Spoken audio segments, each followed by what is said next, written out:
Hello, everyone. We are live coming at you on Facebook, YouTube, and Twitch. We appreciate you all joining the conversation with us today. My name is Michael Zhitkov. I'm your host. I'm also the founder and executive director of Potions and Pixels. We are a nonprofit organization based out of beautiful Charlotte, North Carolina. Our mission is to utilize games to create social impact. Thank you for joining us. We have a group of amazing guests that you can see above you right here, and you can also probably notice that we have a giveaway. So before I kind of go into too many details, make sure to check out that event description. You can see to my side, I think I'm pointing the right direction here. Thanks to our friends at Red Bull, we are going to be, Arman, it's a different, there you go. We're all pointing in different directions. So you got a chance to win this stick right here. Really simple. All you got to do, whether you're watching on Facebook, YouTube, Twitch, doesn't matter. Jump in the chat and throw in a meaningful question or comment. A meaningful one. Don't ask, our favorite color or whatever that may be. No discount codes. Yeah. We need some serious questions here. And if you're on Facebook as well, if you can like and share this post right now, that'll also give you a chance to enter. After the broadcast, we will randomly select one of those individuals, and Red Bull will mail this controller to you. It's super exciting. This is the ones that were used for Anakin's TEKKEN Academy, so we're super excited about that. But before we get to these fabulous people right here, I want to mention a couple things that are coming up and a couple things that we've done recently. Thank you, Bout Mine, for liking the stream. I think I saw Zach earlier. Shout out to Zach. Zach Pulliam, owner of Abari. Really appreciate you liking the stream there. Let's jump in with some of our previous events. 2 weeks ago, we had Black Voices in Gaming. This was a really amazing conversation. You can still catch it it's archived on YouTube and Facebook. It was a fantastic conversation. Hey, Danny Robinson, thanks for liking the stream. Appreciate it. Thanks for also jumping in the stream last night. We had a good time. Last week, we had another amazing discussion, Women in Gaming. This is with the amazing folks at the Athena Alliance CLT, Gaming Goddesses. Make sure to check them out. They got a lot of really cool updates. Now we have, of course, you guys, what you came here for, custom game controllers, which we'll jump into momentarily. But let's also talk about what else is coming up. Next week, we have Games to the Rescue. Hey, Andrew Kloss, thanks for liking the stream. Good to hear from you, man. This coming Tuesday, a week from today, we have Games to the Rescue. This is going to be an opportunity to explore how games are being utilized to fight against coronavirus. Really exciting stuff. So we got 3 doctors on board for that. At the beginning of September, we're about to announce this week, we'll have Black Voices in eSports. So you'll see a flyer for that coming up, as well as a great conversation with board game designer Julio Nazario. This is Hispanic Voices in Gaming. This is a North Carolina-based board game designer. You should definitely check out his stuff. He's on a hot streak. This game of his, you can see in the background, Control, recently came out in Target, and he's got several others that are coming out soon. Of course, we would love for you guys to join us on Mondays and Thursdays for Indie Game Club. That's, if you don't know what Indie Game Club is essentially a board game club for indie games. It's a great opportunity to learn about different games and have some really deep, meaningful conversations. So Mondays, we play the games, and then Thursdays, we have really in-depth discussion with a whole host of guests. Wednesdays and Saturdays, we have our online game nights. Hey, Victoria White, thanks for liking the stream. Really appreciate it. Wednesdays and Saturdays are game nights. These are online. Jump on our Discord. Our Discord information is in the description as well. This is board games and video games. We got a really welcoming community. We would love to have you. On Wednesday, tomorrow, we are continuing our Potions and Pixels online league with a Smash and Learn session. Smash and Learn, in this case, we look at different characters, look at different techniques, look at different levels. Tomorrow, we're going to be looking at an in-depth dive into Kirby, so make sure to check that out. Followed by on Friday, we have our King of the Ring sessions, which is essentially our scrimmage. And then finally, on Saturday, we have our weekly free tournament series. This is all free, and this is all designed, I'll reiterate, curate that specifically for all skill levels and all ages. Hey, Layla, thanks for liking the stream. We really appreciate it. So if you've never played Smash before, or you're one of the best in the state, and that is true, 2 real-world examples of people we have in our league, join up on potionsandpixels.com/league. We have a ranking system and a lot going on. But of course, you came here tonight to hear from our lovely guests here. We have 4 amazing guests for our conversation about custom game controllers. So I'm going to take a moment to introduce each one of them. If you see my head going back and forth here, it's only because I'm trying to do double duty with 2 screens here. Again, we want to hear from you. We want to hear your questions, your comments. Please, please, please, if you want a chance to win the controller, the arcade stick that you see here provided by Red Bull, please, please, please check it out. I see we got another. Layla, thanks again for sharing. Appreciate it so much. So our guest right here, we got 4 amazing folks with a ton of experience. So I'm going to introduce each one of them briefly, and then we're gonna dive in with some questions. So over here to my side, we have Mr. Eric Kinney. He's an eSports content creator going by the name Mastermind, and also is the co-founder of New Challengers. So the thing we like to do on the show is, whether we're all at home and alone or in groups, let's clap it up. We want to clap it up here. Thank you. That's Eric. right. Clap for me. Everyone clap for me. All right, in the top corner over here, we have Arman Serdarevic. Yes, I got it right there. Him and I share a complicated last name. My last name is Zhitkov, for those who don't know. It's a tough one. Arman is a modder, and he's also the founder and owner of MAGE Artisan controllers. So you heard us talk about Smash controllers. This man's your source for the most custom, amazing controllers. Super excited about that. Right above. Yes, clap it up. Thank you. I appreciate it. Oh, yes, We're clapping it up for everybody. We're clapping it up for everybody. All right, straight above me is Dameko Thorpe. He is the Director of Media Relations for ThumbPro Arcade. Thank you, Dameko, for joining us. We appreciate it. Hey, how you guys doing? Yes. Great to have you. Excited. And last but not least, we have Josh Taylor, a modder and fighting game connoisseur in our community. Really appreciate having you, Josh. Thank you so much. Thank you very much for inviting me here. Appreciate it.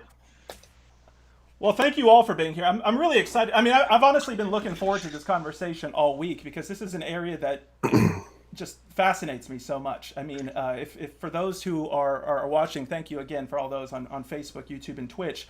If you see our event description, we said this would be a conversation exploring the art, tech, and the people behind custom game controllers. Because what really fascinates me is that, as somebody who's deep in the gaming community, you guys take it to another level. I think it's safe to say. You guys are those like the hardcore that are really dedicated to making sure you have the best input and experience possible. So I really want to dig into that and kind of understand more of your background, what brought you to your love of gaming, and what brought you to the point where you guys are fixing controllers, modding controllers, creating custom controllers, and doing some amazing things on the art and tech space. So Eric, I want to start with you, because you've been my kind of go-to guy when I talk to you a lot about tech stuff and when we're at some of your amazing tournaments that you do. Can you share with everybody what's your story? What brought you to a love for gaming and specifically fighting games, and why did you say, hey, I'm not just going to play with one of these controllers? Sure, they're great, but why did you say, hey, I want to take it to the next level? Well, I like the phrasing that you used, tech, art, and I forgot what it was already. But it's the idea that, it's got personality comes in a lot of these things, right? If you like games and you want to play them, it's a passion. And anything that you're passionate about, you want to have, the best involving it. Just like pro athletes have customized cleats and gloves and all that stuff. It makes sense to have, a thing you're going to use. It's a big part of your life to be something that's, just for you. When I grew up in arcades, when that was still a thing, Street Fighter 2 had just come out, and it changed the world of arcades.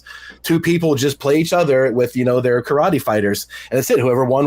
It was the simplest thing in the world. Yeah. And it just created such a growth between competitive gaming. Like, playing video games was one thing, and now it's an idea that you can play against somebody else. And it just became a passion right away in my particular age. And then, as you know, as technology improves with all of that, you start to see that, you know, there's more and more that goes into it. Now we have how many different video game consoles at home and different computers and all that kind of thing. And so as technology evolves, the ability to, you know, to find more to like in a game evolves with it. So games are far more, you know, involved than they used to be, especially the number of games there are. And now that everybody can, you know, just pick up a controller and play, and people will find out right away, I like this or I don't like that. And so you'll see people that just jump right into it, you know, something they like, and they jump in with both feet. And that was definitely me with the idea of fighting games. That was me with the idea of technology in general, of, you know, this is an object in my house that, you know, doesn't work. Let me just fix it. You know, and so I kind of got into the idea of, how do these things work, let alone just using them? So they all kind of came together, right? Having the passion for the one thing led to a deeper involvement, and then understanding the technology behind it led to being easier to, you know, make things more the way I want them. I don't have to rely on anything else. I can just add lights to it and I'm good. So kind of just, they both angles of it fit for me, art and tech. Yeah, I love what you said there about the passion and kind of wanting to control your experience and play to the best of your ability. Because I think one thing you all have in common is you're all big fighting game players. And as I always say, like, you know, with fighting games, it is a zero-sum game. It's two people locked in. It's going to be really quick. You know, you're going to find out really quickly who's the better of the two, you know, soon enough. So it's a really intense thing. So it's, to me, it's no wonder why you all would want the best equipment, because you want to have your mind right and your input right. Arman, I'm showing off on the screen for the viewers some of your work with MAGE. Can you talk a bit about, because you specialize specifically as far as your custom controllers in Smash controllers, and you know I have a whole stack of controllers here. I got a Smash controller here, but you take this to a whole nother level. So can you also answer that question and let us know, you know, where did you develop your love for games, and when did you take it kind of to this next level with custom controller work? Yeah, so I've always loved fighting games, but really what got me into, I would guess, the controller business in a sense, is that I started playing Melee a lot. And when I started playing Melee a lot, there's something that we call in the Melee community Johns. Now, Johns are basically people that complain about any aspect of the game as to why they lost. And one of the most famous Johns are controller Johns. So I would go to all these friendlies. So we would all meet up at one person's house, bring all our CRTs together, and we would play. And people would have some pretty busted up controllers. So using my expertise in electronics, being able to like fix, you know, phones, computers, that sort of thing, I really kind of took it to the next level by being able to repair my friends' controllers to make sure that there's no controller Johns around the area, and then also to make sure that, you know, people are actually like really liking their controllers, and they're wanting to adapt and customize it and make it feel the way that they want to. I'm pretty sure that we've all been in a scenario where we want to pick the good controller if we're playing with our friends. We always want the good controller, right? So that's kind of always been my philosophy, is to provide that good controller. So were you the guy who, like, when you had guests over, were your like little brother, little sister sort of situation, you'd give them the good controller? Because I remember being the younger brother who was handed like the Mad Catz or whatever generic controller had the faulty trigger, and I was like stuck on that. Yikes! No, I love what you said. That is exactly what I'm trying to prevent, is to make sure that there's always a good controller there. Yeah. And, you know, just being the only guy around that was able to kind of fix the controllers, I was able to open up a couple, you know, some people would have like stuck buttons or whatever. I'd be able to open it up, repair that sort of thing. And it kind of delved into a lot more intricate stuff like electronical modding, aesthetic modding. So like changing out the buttons, changing out faceplates. There's a whole bunch of stuff that you can do with a GameCube controller, and it's definitely something fun that you can get into. Absolutely. And we want to give a shout out to some of the people already participating in the chat. Victoria White, we see you. She wrote, loved playing the first Mortal Kombat in the arcade and hustling other kids out of their money. I love that. I still vividly remember Mortal Kombat. Flannel Jack, hey, good to hear from you, man. He said, hey, boys. Hey. We got a legend right here who's jumping in. All right, I'm gonna throw it over to Dameko. We got your ThumbPro arcade stuff on the screen right now. And ThumbPro Arcade is a bit different, so maybe besides sharing your personal story, you can also tell us a little bit about what makes that arcade stick Yes. so unique. I think, are you frozen there, Dameko? You still with us? Yes, I think it's buffering. Okay. There it goes. Hi, I'm Dameko Thorpe. I am the. Can you hear me? You're it's coming out in a a little little bit. It's choppy. coming in and out. Okay. How about it now? I think Better. so. I think we're losing you on video, though. Okay, Seems all right. I think you're coming back. Okay. So can you guys hear and see me? Yes. Oh, yeah. We're good. Yeah, we're We good. are good. Okay. All right, let's go ahead and get started. Hi, I'm Dameko Thorpe. I'm Director of Media Relations for ThumbPro. And definitely this is something that I'm an 80s baby. So we grew up with the Sega Master Systems, Super Nintendo, things like that. Street Fighter, when that came out, it just changed the game. Mortal Kombat just changed the game. So in the household, that's all we played was fighting games, took turns, and so what inspired us is basically we got to the point where we tried to get acclimated to the joystick part. Yeah. And when it just wasn't, we couldn't get acclimated to it. So what we thought, we said, hey, how about we make up a hybrid controller where you have a PlayStation like handheld control part, and you have the fight stick buttons. So we said, okay, let's try that out, and it came to be very, very accurate, very responsive to all games, whether all fighting games. Whatever, if you're doing a 2D fighting game, 3D fighting game, whatever you have in front of you that that's a fighting game, it works very, very, very responsive. So we have 3 different versions that definitely I want to show you guys, and we're going to start off with the premium model. This is the premium model, guys. Can you see this? Yep. All right. Yep. Oh yeah. Yes, this is the premium model.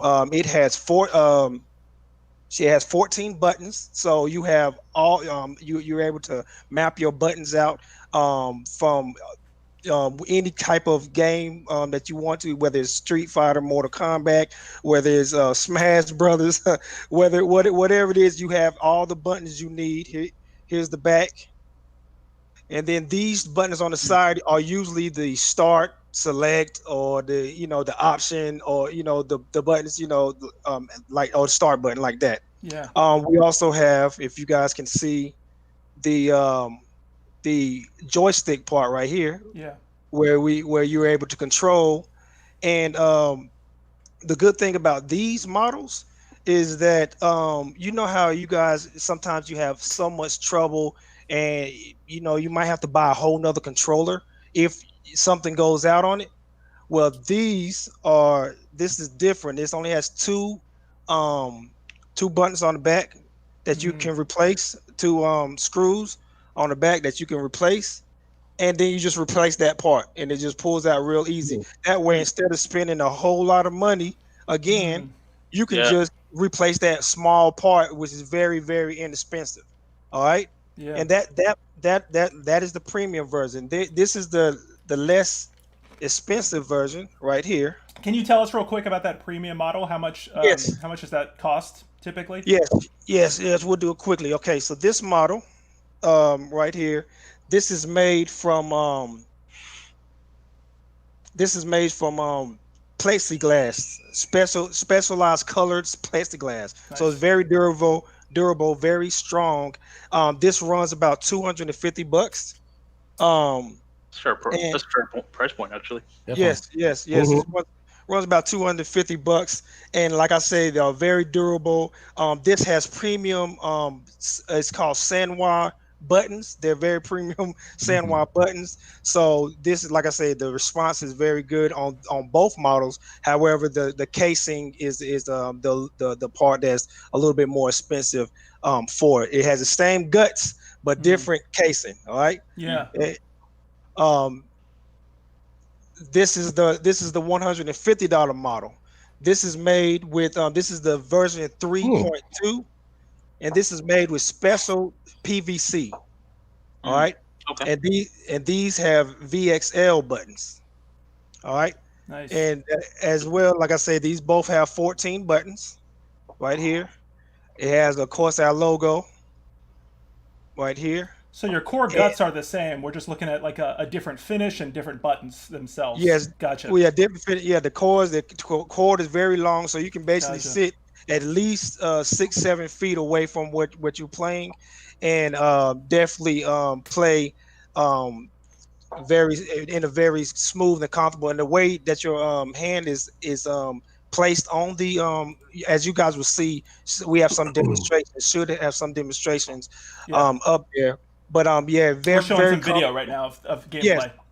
Yes. So very comfortable, very smooth, and a lot of times the games that you're playing now, it's a predictable more. You have to put in the move, and then you have to kind of tap the move, and then they'll do the move and everything.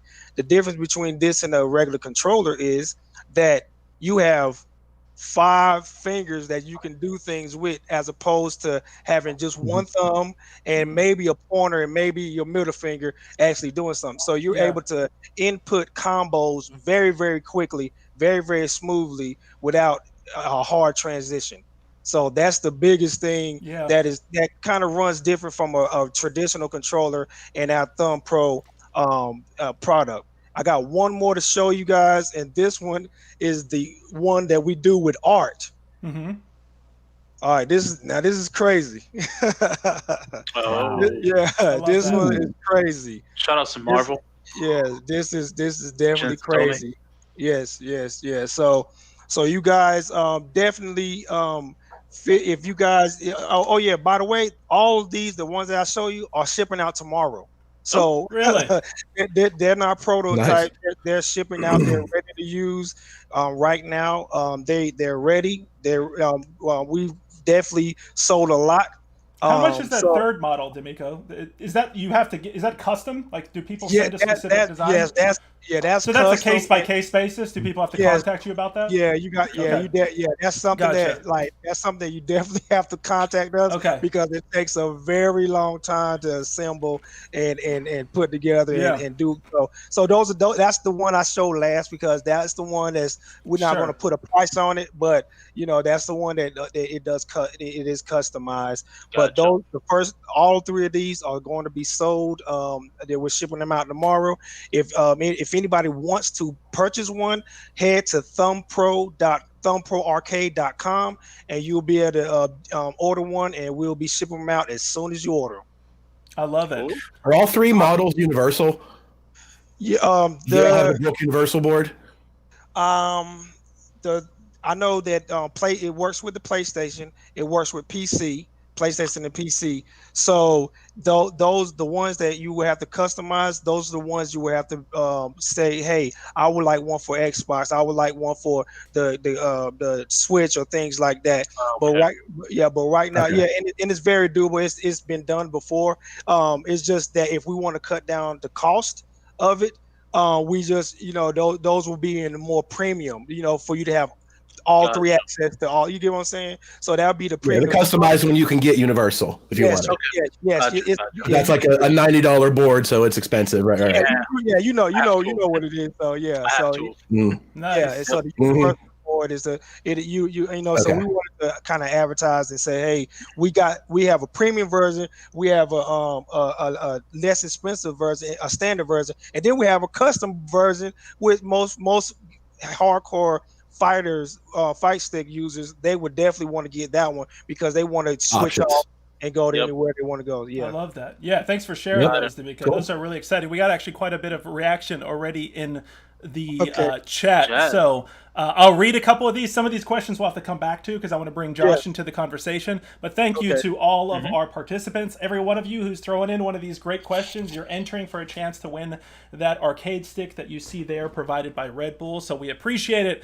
A couple of comments here. Jonas Brasco says, has anyone tried to mod a JoyCon for a fighting games? That's a question that we're going to hold for a little bit later after we get through this first round. So keep that in mind, boys. Ernest, we we see you. Hey, how are you? Ryan, thank you for participating. Mandrew Boss, he says, is that like a pad stick combo? Yeah, we kind of answered that one exactly. He said, looks awesome. It makes me think of a That's hitbox. precisely what it is. Yeah, it's really cool. If I had that 10 years ago, man. Yeah, it's really exciting stuff. I want to hear from which one of you have played with that as well. Jonas Brasco also says that seems like that would be perfect for Def Jam Fight for New York. Yes, I agree. Several people say they want to see that in action.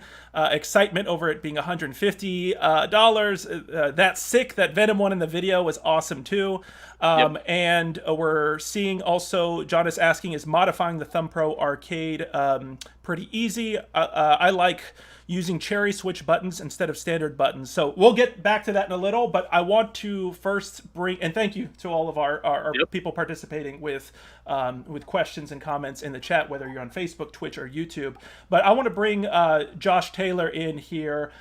Josh, you were one of the first people I thought of when I was trying to piece together, an expert panel for this. I remember, I don't know if you even remember the conversation, but it was at a New Challengers event that Eric, shout out to Eric over here and Alonzo, were hosting. Yes, you remembered. Perfect. Okay, so I got that. I do, that and I'll talk about that in a second. Yeah, and that it was just like we had a really good time talking. I was like blown away when you were speaking really passionately about all the work you put into it. I remember just seeing it, and I was just blown away by like the textured finish and like gloss, and I was like just asking you a ton of questions about it. So this first round of questions, I want to ask you the same thing. What got you into games, and what got you to that next step where you started customizing your own controllers and modding things? So I don't have any siblings, but since I'm Hispanic, I kind of grew up around my cousins. It's pretty much the same case if you like the younger sibling.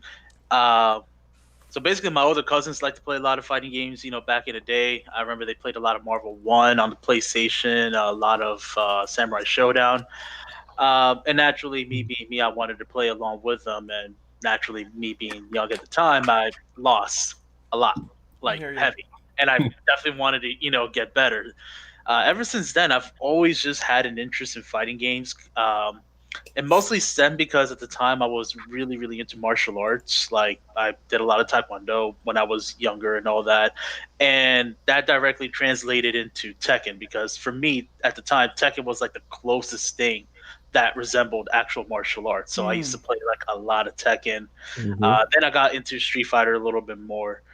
It wasn't really until I guess around 2009 when I know moment number 37 happened back in 2004, but it started circulating heavy on YouTube around when Street Fighter 4 was released, and that's what really got me into fighting games the most was that moment. For those that don't know, moment number 37 was the infamous Daigo full parry where he was like literally an inch within his life, and Justin Wong pretty much had him dead to rights. All he had to do was just do a super and win.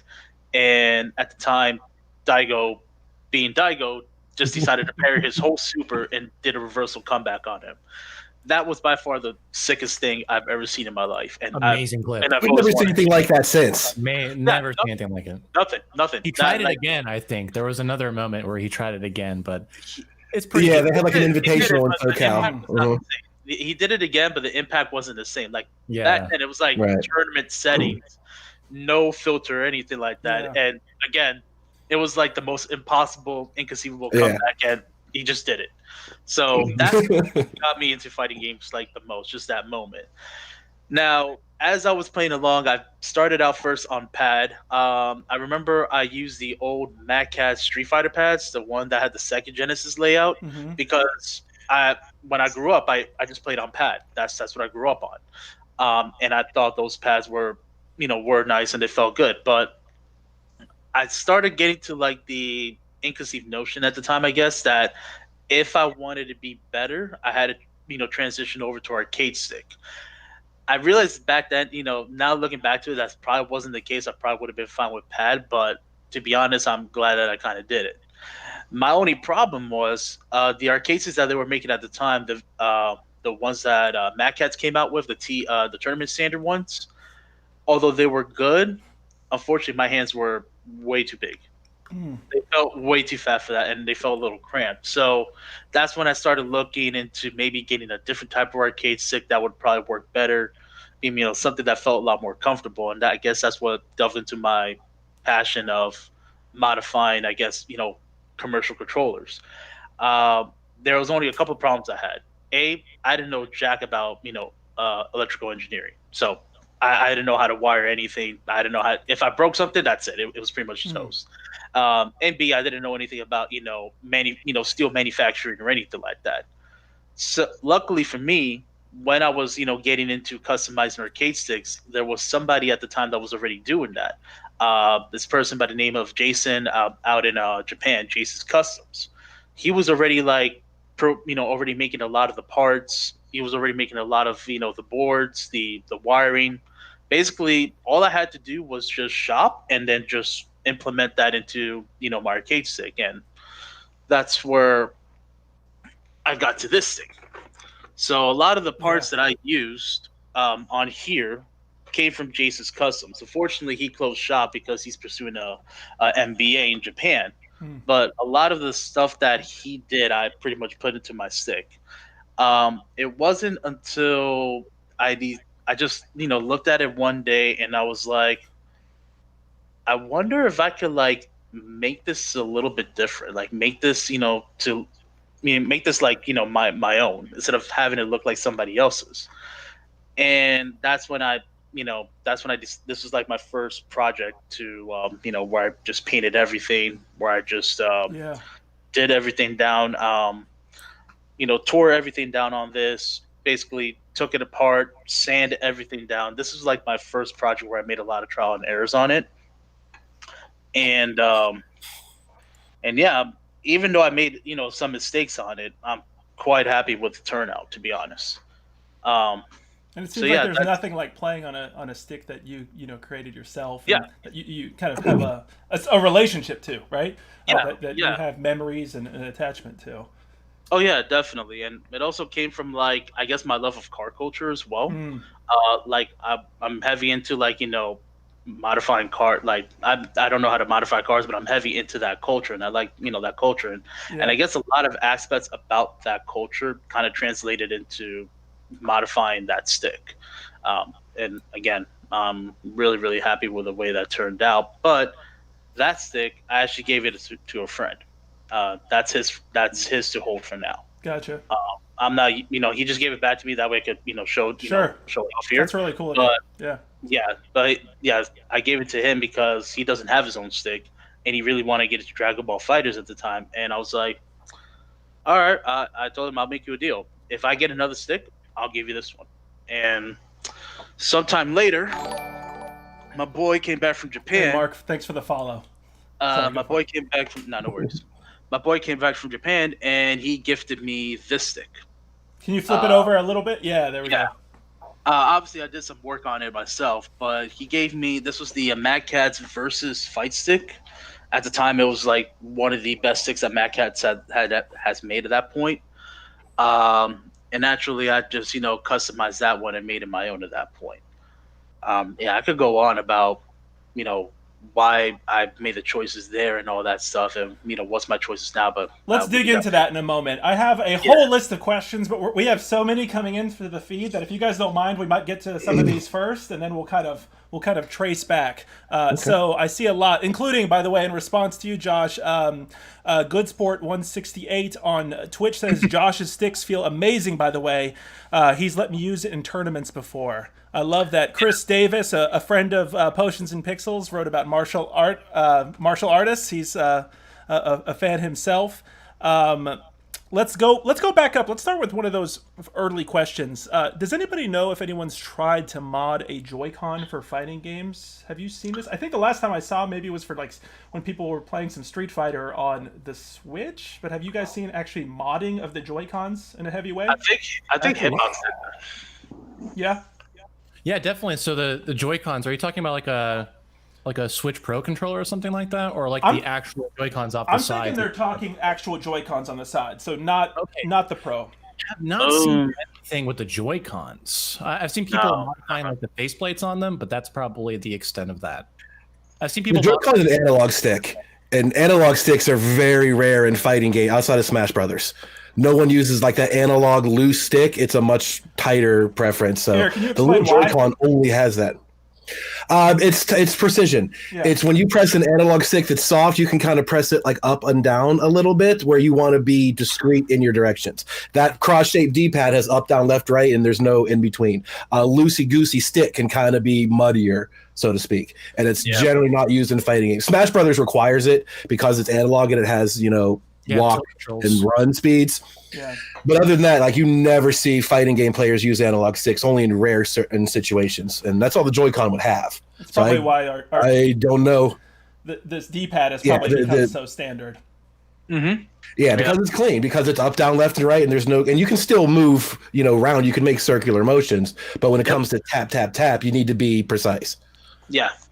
Yeah, I agree with that. Even joysticks you see, like on Josh's arcade sticks, that big stick, it's not analog, so to speak. It's digital. Inside it is just up, down, left, and right. That's all it's doing. You might spin it in a circle, but all it's doing is pressing up, down, left, right in order. It's still digital, and it's clean and discreet. And so while they may look stick the has same, full range.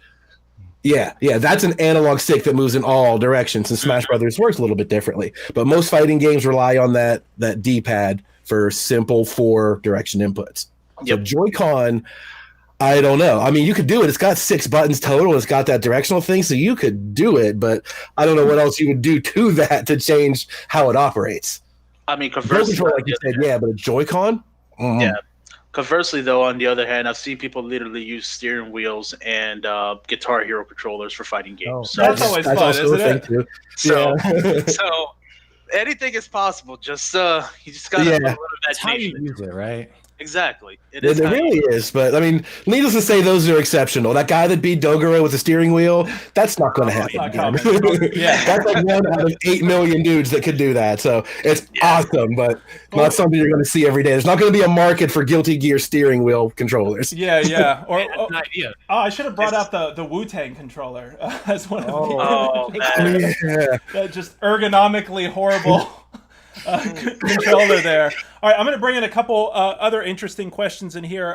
Mercenary on Twitch is asking or saying that he would like to see a keyboard fight stick, and Lead Shinobi is saying, yeah, that's actually not a bad idea. Jonas Brasco is saying there are quite a few keyboard key models for fight sticks that are not necessarily hitboxes. I'm interested about that because I remember going to DreamHack where they have the big Brawlhalla tournament, and everybody was primarily playing. It was keyboard only. Keyboard. What are y'all's thoughts about that? I mean, it seems like right now, I think by the percentage of people playing Xbox 360 and Xbox One controllers are the most used on the PC side of things. But I don't know if that's why Mercenary was asking the questions, just to make it more easily adaptable for keyboard players. But do you guys know of like custom keyboard controllers specifically for fighting? Actually, yes. So there's several avenues you could take. The main one is you could go to Mixbox. So Mixbox uses keyboard cardinal directions. The rest of the buttons are regular, the Japanese, push buttons that we have on our sticks. That's one option. The other option, I think, Butter Arcade. If let's say you have, a Mad Catz, T2, Butter Arcade actually sells a adapter where you can actually convert it into a keyboard layout, at least for the cardinal direction side. And then the other one I could think of is probably like all fight sticks. They sell a couple of panels that are similar to that, but they use all Japanese buttons. Gotcha. As opposed to cherry switches. So those are like the main 3 that I could think of off the top of my head. Mixbox is probably the better of the 2 because they sell like a regular standard version, and they sell like a version where it's the cardinal direction keys are tilted at a 12-degree angle for better ergonomics. Mixbox is a lot like the ThumbPro in that the right half of it is just a typical 8-button layout, and the left half is WASD keys. If you just cut a stick in half, you could have a joystick, or the ThumbPro has the D-pad. The Mixbox basically just has keyboard keys in that place instead. So it's kind of like a split-screen version of the controller. It's the same idea. They're up, down, left, and right, but they're just made out of little finger ergonomic keyboard keys instead of great big round push buttons. They just kind of swap out that left side of it. And keyboard option. Back before there were controllers like that, Tekken players had a term they called keyboard Kazuyas because there's an input that was really, really clean and precise, and it was easier to do just by tapping buttons together. So people could play on keyboard on PC and just like tap, tap, and do like the hardest move in the game. And they used to call them that. So that idea has always been around of tapping buttons in sequence as another way to input your up, down, left, and right. So that's definitely a thing that's out there and growing. In Super Smash Brothers, there's actually something called a box. It's kind of the competitor to Hitbox, if you guys have known that one. Yes. But they basically I've seen that. What it uses for the directional keys, at least, is just buttons. So there's no joystick or anything like that. But there is like a modifier button that allows you to access a lot more angles that you would be able to access with like an analog stick. So that's what they use for Super Smash Brothers, at least. I guess that's kind of like a keyboard setup in a way. There also is a Falcon player by the name of Lord that actually plays online with a keyboard, just straight up keyboard. Interesting. And he's actually able to. Wow. Yeah, he's able to play pretty well with it too.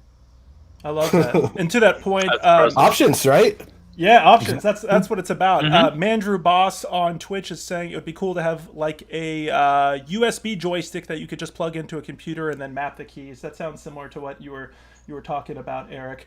I think it's all about customizability here. We got quite a few comments about ThumbPro, so I want to bring those in right here. Mexecutioner86, shout out Mexecutioner, says ThumbPro feels great. Any pad player can pick that up easily. We got a few comments. Let me scroll back up. Thank you so much for all the comments you guys are bringing in here. The feed from Geek Mountain on YouTube says, I'm loving the innovation. I'm curious if it'll be allowed in tournaments. He's specifically referring to ThumbPro Arcade. Would this help people get into fighting games easier? Let's talk about that. We just shared some thoughts as far as people playing on Guitar Hero controls, and I'm holding a Steam controller right here, and steering wheels. What determines what's legal in any given tournament? And is ThumbPro Arcade, is that something you guys are concerned about? Whether controller is legal in any sort of competition? No, I mean, just like you guys was saying, you guys was talking about somebody whoop somebody up with a Guitar Hero. I mean, that could have been, could have been banned because they're saying something was going on with that. But I believe that ThumbPro exactly will even the playing field. It will definitely get to the point where it will bring people that don't really like fighting games. It will bring them to fighting games and say, hey, this might be cooler, because a lot of people have fears, or a lot of people say, hey, I can't use I'm afraid to use a joystick or this is that. The way the ThumbPro is built and the way it just looks as if it can make things easier or more adaptable to fighting games, period. Yeah. So I don't foresee any issues with it being any tournaments. I think that what I would like to see is for everyone to have one. I would like to see everyone just to have one, just to say, hey, let's see what's going on. Let's see if it'll make me better or if it'll make me just as good as the pros. Or the pros will start using it, and they would say, hey, this thing is pretty accurate. I like it. I love that. And to address that concern there, are there any, are you guys familiar with any games in any, I guess, competitive scenes where there are certain controllers that are not allowed? Can you guys talk about that? Because I think this speaks to something that we want to talk about, and that is a lot of the people who are watching this want to get involved. Maybe not to the extent you all are, but they want to either start modding themselves or even just pick up an arcade stick for the first time. So what should they, I guess, be looking for to ensure that they can take this to a tournament? What should they be thinking about? As long as a single input does not do multiple things at the same time, or doesn't do a macro input, you should be good. Can you break that down for us? So, and I'll use this for example. So for the hitbox, right? So obviously there's multiple buttons, up, down, left, right, all the punch buttons. But each single button does a single thing. They took it a step further by introducing what's called a simultaneous opposite cardinal direction cleaner, or SOCD for short, where if you press two simultaneous buttons at the same time, it doesn't give you both at the same time. It will give you either one or the other, or nothing at all. And that was purposeful to be legal? Yeah, that's what made it, you know, legal. That's what allows it to be A legal. joystick can't press left and right at the exact same time. It's physically impossible. But if you had two buttons that press left and right at the exact same time, you got to deal with that situation to prevent false inputs. Didn't Daigo get in some issue with that at a tournament, I believe, and he had to use a it's a stick that's both. He used something that was called a Gaffro box. It was invented by a player in Japan by the name of Gaffro. So what Gaffro's controller did is the same thing as a hitbox with like a whole bunch of different, you know, a whole bunch of extra buttons. But what his did not have a cleaner where it didn't just, you know, negate the input. So for example, this is supposed to be left and this is supposed to be right. If I press those at the same time, I get neutral. In other words, I'm not. It's like as if I'm just standing still. I'm not holding left or right.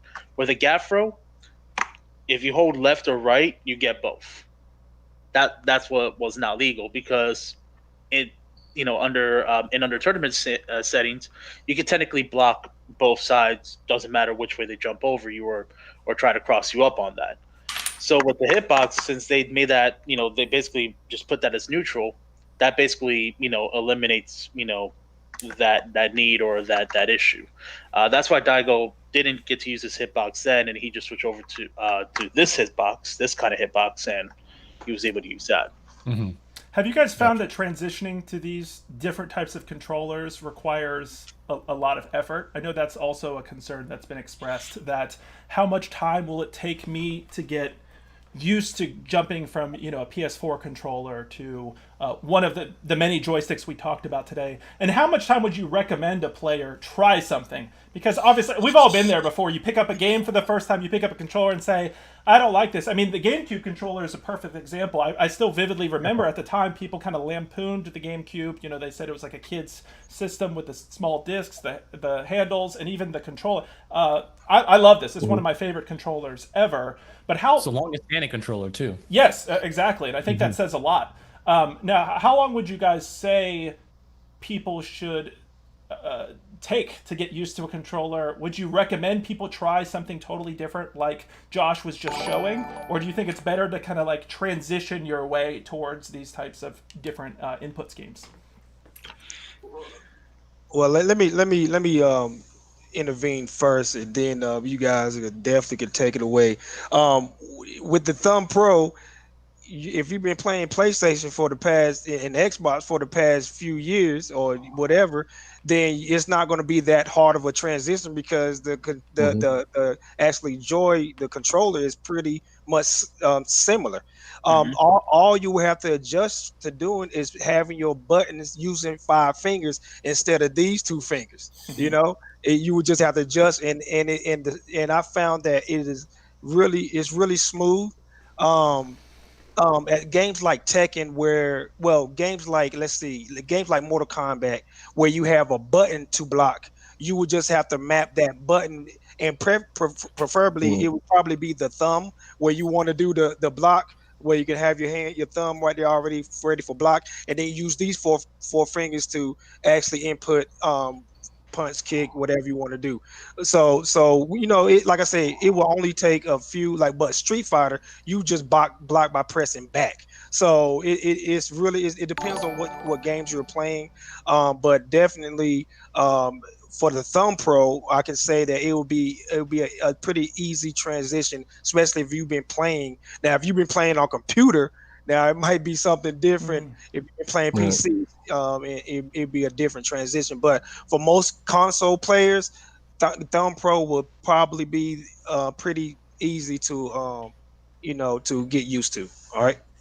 Experience helps. Let me just say quickly that there's a situation that applies to myself and Dameko, Michael a little bit more than other people, in that we were old enough to grow up in arcades where you played these fighting games. They were on arcade cabinets with joysticks. When that era came to an end around 2000 or so, your only choice was to play these same fighting games on PlayStation. You pretty much had to start playing it on that little D-pad. You could get fight sticks, but they were expensive and they were clunky and they were not solid. And then personally, my experience came to a point where I wanted to get good at Tekken again. Some 10 years, 15 years after that, I went back to arcade stick because that just felt like it was natural for me. So each one of those transitions took, a couple months to get used to. But if you think about people that are younger than 30, probably don't have that growing up in the arcade experience. Their first experience with video games was on consoles, and the D-pad is their, default language, so to speak. For them to transition into a stick is kind of radical sometimes and can take months. But for someone like us, that stick just kind of comes back from when I was 12. That feels the same way. So anything different can take, even different kinds of stick can take adjusting to. But I think a younger generation grew up on the D-pad and they got used to it. A lot of pro players still use D-pad, but in Japan they use stick because they have arcades. So a lot of it is how you came up, right? What you were just playing by default because that's what you had. And then the idea of changing into something else takes time, obviously, like anything else. But I think it's kind of interesting that us old men have a propensity towards sticks because this is how we were in the arcade days. But there's a lot of people that like. That's why I said some more than others. Yeah, I'm glad I got lumped into the older category. I don't know. Yeah, I don't know quite how old you are, but I'm guessing you're closer to arcade than you're not. That's a tough one, but you get the idea that I mean. Like arcades are a thing that a lot of people never experienced, and so they grew up in a different world than some of us did. But changing styles is always going to take time, obviously. But if you find something that immediately feels more comfortable, you'll know it. You'll know right away that, oh yeah, this is what I wanted. And like Josh, I've known personally, has gone through how many different types of inputs, messed with Korean levers, tried doing Japanese sticks. The sort of little differences go a long way. So when you see something that clicks, it clicks. Yeah, we have Mexecutioner saying in the Twitch chat, being a pad player switching to stick is tough, especially on Tekken. Thanks, by the way, Robbie Stark, for liking the stream. Charles Cable, hey, Otako, thank you all for following. Really appreciate it. But he also wrote, in Street Fighters, due to easier movement options, it's more natural. I agree. You guys would agree with that? Let's talk about a couple more barriers here. Thank you all so much for jumping in the chat. You guys are doing my whole job for me. I'm pretty much just reading. I had a whole list of questions, and now I'm just reading these off. I love it. A couple things I want to ask before we continue going further in depth. Afro Man Dan on Twitch says, with custom controllers, do you foresee any future hurdles with next-gen consoles? He said PS5 and Xbox Series X. What is supposedly no.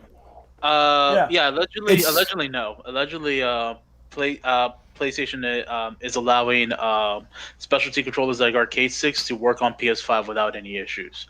Meaning, from what I'm gathering from that whatever fighting games are going to come out, for PS5 for next gen, is not going to make use of the DualSense, motion controls and all that stuff. So that's why they're allowing, arcade sticks to actually come over through without any issues. And besides, if that doesn't work, well, PC's a thing. PC should still, work on arcade sticks. Work on. And so are adapters. You can buy a converter for like anything you want. You can buy a converter for a PS4 arcade stick to work at a Super Nintendo. Yep. And a lot of those, the technology has gotten so fast that you don't notice the difference. And so you could just get if it comes down to the point where Sony's like, no, you can't use your stick. You can buy a new converter that turns a PS4 stick into a PS5 stick. Those are options. But so far, Sony seems to say it'll be okay. All your conventional hardware should work going forward for the most part. And that's mostly just them deciding to allow it. They're supporting more now. I mean, like, I think even PS5, I think, is going to support mouse and keyboard too, just like the PS4. Yeah. Like, they're just really things. Yeah. So I think the only limitation Sony has said are the controllers that, as Josh says, use the specific features, and we're going to show up. Use DualSense. Yeah, exactly. And so in those cases, they're kind of requiring for those future PS5 games that you won't be able to necessarily play with a PS4 controller. Nintendo stuff and their motion did that. You need to have motion to play Skyward Sword. So other than that, it would work fine. Yeah. Okay. Cool. In Twitch, we also have another question from Mandrew. I appreciate these questions, Mandrew. You are killing it. He's gunning for this Red Bull arcade stick. He's been coming with the quality content right here. I love it. I'll let you know where you can buy your parts for it afterwards if you win it. Okay. Oh yeah. Well, I want to talk about that as well. Yeah. He said, "Do you guys see price as a barrier to entry for custom controllers, arcade sticks in particular? Is it possible to have a quality fight stick compete with the price of something like a DualShock or Xbox controller?" So let's talk about that. Let's talk about price. and let's talk about quality here. What do you think? If you're new to this and you want to get involved, what are some sticks you guys might recommend? Or Arman, what kind of controllers? Obviously, I think you'd recommend your own controllers in this case. What do you guys recommend? What should people consider kind of as like maybe an entry level, mid, and maybe high level options? I always never look at entry level sticks because I always look at best price value versus how long you're going to use it for. If you are going to be, going for arcade stick and you're planning on using it for a long time, anywhere between $175 to $200 is a pretty good price point. So the main go-tos, nowadays, that's now in the market, I would either go for either the Quamba Obsidian that's out, that's mostly readily available, or the Hori Fighting Edge. The only difference between the Obsidian and the Fighting Edge is that for the Fighting Edge, you may have to spend extra money to swap out the parts if you're not a fan of the parts. If it's your first foregoing to arcade stick, then you may be okay with it, but some people like to, like me, like to switch out, for something I'm more comfortable with. For me, that would be a good price point. And can it beat like the price of a controller? No, up front at least, because the controller's only. It would be much smaller. They make mini like, sticks that are in that range, but it's a little tough sometimes. They feel flimsy and they feel plastic. It's like this big of an arcade stick that's sitting on your lap, and you kind of feel like you're tiny for $50, $60 or whatever. Whereas the one in the Red Bull giveaway, the original model, that Hori stick, you could probably get that for $100 and change right now. So it's come down $100 plus. That's a way better investment than the little it definitely is more expensive. But then again, they make Xbox Elite controllers or something they call it, and Razer makes their own. Yeah. They make D-pad controllers that cost $200 now too, if you want that elite feel.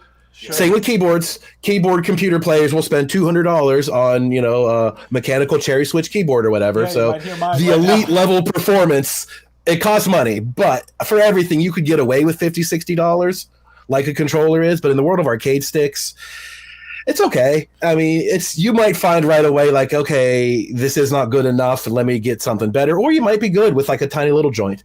Normal, basic controllers have a lot of customization options now too. PS4 controllers have options, and you're going to spend $100 to get a customized one of those from Scuff or whoever it is. And same with GameCube. GameCube is probably the most prevalent basic controller because of Melee's history throughout Smash. And so those can run a range, but you're not going to get one that has, cup holders and exhaust on it or anything that costs $400. Yeah, Arman, can you talk about that's generally a little more in the range. Yeah, Arman, I'm going to put your controllers up here right now on video. Oops, I got two videos at once. Sorry, 1 second here. I've got a couple controllers here as well. Yeah, can you show on the camera and kind of let us know? Can you walk us through the modifications? Because here I have a GameCube controller. This one, I believe, this one was the re-release for the Wii U. Yes, I think, judging on the symbol, not for Ultimate. But we have a ton of these controllers laying around. It's Smash Brothers is one of the most popular games at Potions and Pixels. What's the difference between this and the controllers you offer? Can you talk about price point? Can you talk about the modifications that you make? And if you can show some on camera, that would be great. Yeah, absolutely. So one of the biggest things I would say for the GameCube controller is that it's easily modified aesthetically. So you can do things like change out the shells, so you can have kind of a dual tone shell. Also, another thing is that you can basically add a custom sheath to the cable to make the controller look a lot more sleek. Mm-hmm. It makes it a lot more easier to handle with, and it makes it a lot easier to kind of wrap up. It doesn't run into the tangle issue that a lot of the controllers have. But you can also have custom buttons. So you can have resin casted buttons that look a lot more different than the standard ones. But in terms of functionality and modifications, there's a lot of problems that come with the GameCube controller. Things like snapback. So whenever you have a controller that has a very tight stick box, what will happen is that whenever the stick box actually goes back to its neutral position, sometimes what can happen, depending on how tight the stick box is that it can actually go in the opposite direction. Now, that's an inherent issue. Japanese arcade sticks, too. I had that issue with my Xbox Elite controller. All that money. That issue. Capacitor mods, where they essentially add a capacitor to prevent the stick from hitting that certain value. And that's a modification that's typically done for any professionals that, you know, want to ensure that a snapback issue doesn't happen. So like you don't want to shoot a laser in the opposite direction if you're playing someone like Falco, right? So you want to make sure that everything is not going to mess up on you, and that's one of the snapback things that we try to fix there. Another thing is also like shortening the springs on like the triggers as well. You can make the triggers a lot more quieter too if you don't really like the clicking noise that happens. You can also make it so you can basically cut the triggers all the way so you get an immediate press. It just depends on what your play style is. It depends on your character as well. Depends on what game you play. For Melee, a lot of people like these modifications done just because they're putting so many inputs at the same time. One small little mistake or one controller fault can essentially ruin your entire combo. And players like Armada in Melee would prevent or even refuse to play a tournament just because their controller is not up to par for that specific day. Like, and people like Mewtwo King as well in Melee, they go through hundreds and hundreds of controllers trying to find a perfect controller that's a good cross between worn in and brand new in a sense. It's kind of hard to deal with. Can you talk about that part a little bit? Like what do you mean by that? So if you want it to be worn in, but you know, for sure. So that snapback phenomenon that I was talking about, that actually goes away once you use a controller for an extended period of time. So without modding the controller in any way, you can actually get it to naturally remove the snapback just by using the controller over a certain period of time. But you can also run into a whole bunch of issues with the controller too, because the stick boxes they can have drift, they can have a whole bunch of issues, especially when it comes years down the line. Also, notches are a big thing when it comes to GameCube controllers. There's a lot of specific angles and values that you have to hit in order to hit like a certain move. If you want to hit a certain angle when you're like recovering as Fox in Melee or even Smash Ultimate, there's very, very specific values that you have to hit, which people that do notches, which is basically kind of putting in a specific notch. So whenever your analog stick does hit that notch, it hits the specific value that you want. In Melee, they have like wave dash notches to make sure that you're hitting the most optimal wave dash. And these are all things that, you know, come with very, very advanced competitive play. It's not something that a casual player would see, but if somebody is really trying to up their game and make sure that their controller is performing to the best of their ability, they're going to want to mod it in a specific way. So who's most of your clientele? You and Dameko, you know, are unique in this panel that you guys sell a lot of. You're obviously selling. You're part of companies that are selling this work. Who would you guys describe as your primary clientele? Are these players that do modding themselves? And you know, I'm thinking of myself, for example. I used to build my PC all the time growing up, and then as I got older, I struggled with time and started just buying some PCs custom built. Who's your typical audience right here? What are they looking for? And Arman, can you also talk a bit about the cost of what it looks like to get one of your custom controllers? Yeah, absolutely. So when it comes to like when it comes to the audience, it is a pretty niche audience when it comes to GameCube controllers. Most of the time when people come by and they want to modify their controller, they want it aesthetically modded. So they want something like a paracord, which is basically just the custom cord that I was talking about. They want custom buttons. They want the controller to be a different color. I even have controllers with like clear backs on them. There's tons of things you could do with it. You could dye the controllers as well. The price point, however, changes drastically because it depends on what your original controller is that you're getting. Like if you're getting like a Smash 4 controller, a white one, those can run anywhere from about $80 to $100 depending on where you're buying it from. So I buy all my controllers specifically from Japan just because they're a lot cheaper there.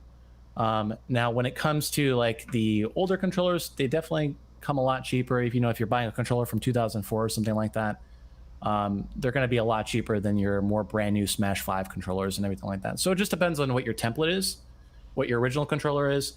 And then, modifications like the capacitor mod, they can run $15, $20.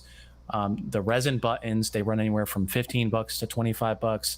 It just depends on exactly what you want to change. The paracording as well, it changes on how long your current cord is and what you want it to be. It really just depends on what your basis is.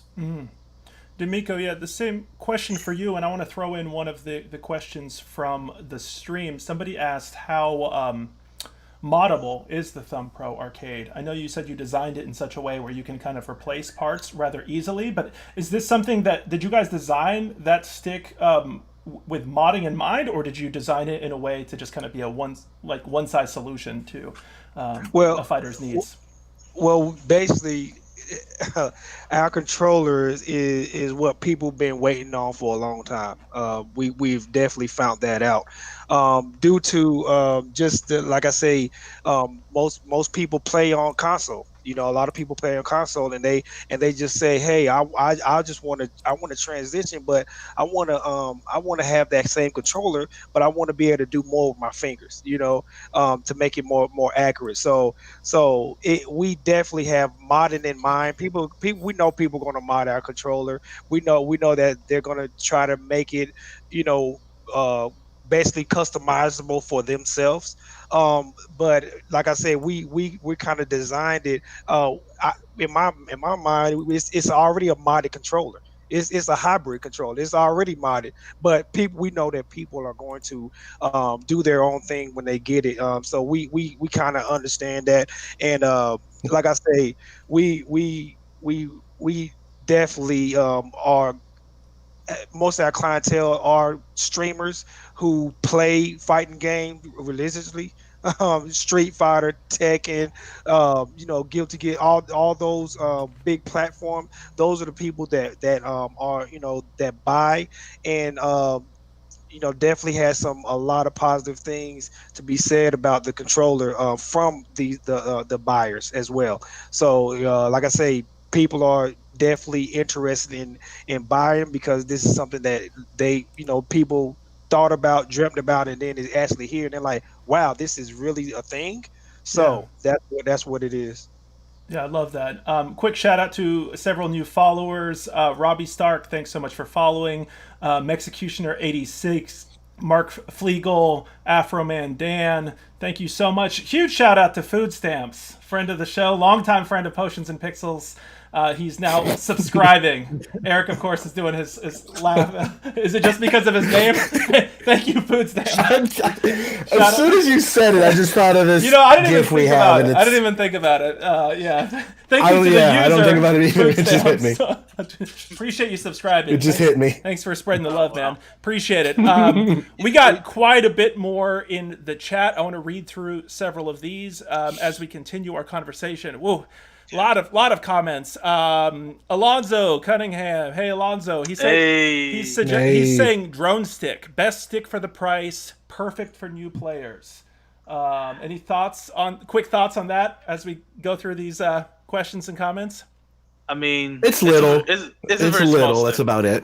It's a very small stick, but it's convenient. That's what I'll say. If you're like traveling around, I guess, or you're on a go and you don't want something to lug around really heavy, especially when going to tournaments, it's very convenient to have. I won't dispute that. Yeah, it's small, but it kind of borders on the flimsy side, as you'd expect. Not being made out of huge plate steel, it's little and it's plastic. What price are we talking about? It's good, but it's 60, 70 maybe, depends on when it goes on sale.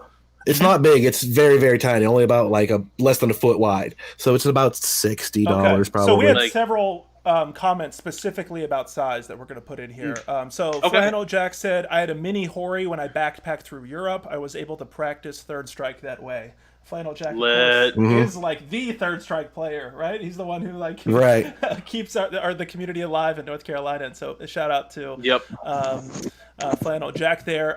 Cut CC on Twitch said, is there a reason why people don't build their arcade sticks to be as small as possible? Is it because the PCBs, in this case printed circuit boards, need ventilation to avoid overheating? I'm looking to create a lightweight all acrylic stick for travel. So let's ask his question. Lightweight stick. What do you think, Josh?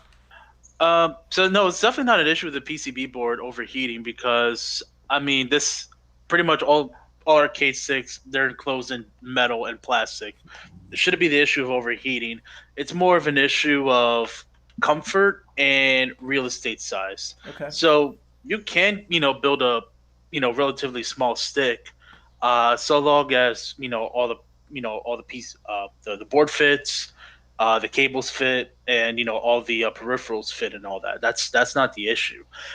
Just personally for me, my issue is just real estate on my lap. If I'm playing with a very, very small stick, I'm not gonna feel as confident, especially when I have to put, input like double quarter circle inputs, half circle inputs, and all kinds of other inputs and hard button presses, which that's just the way I play. I'm not gonna feel comfortable playing with the smallest stick because I feel like it's gonna fly out of my hand.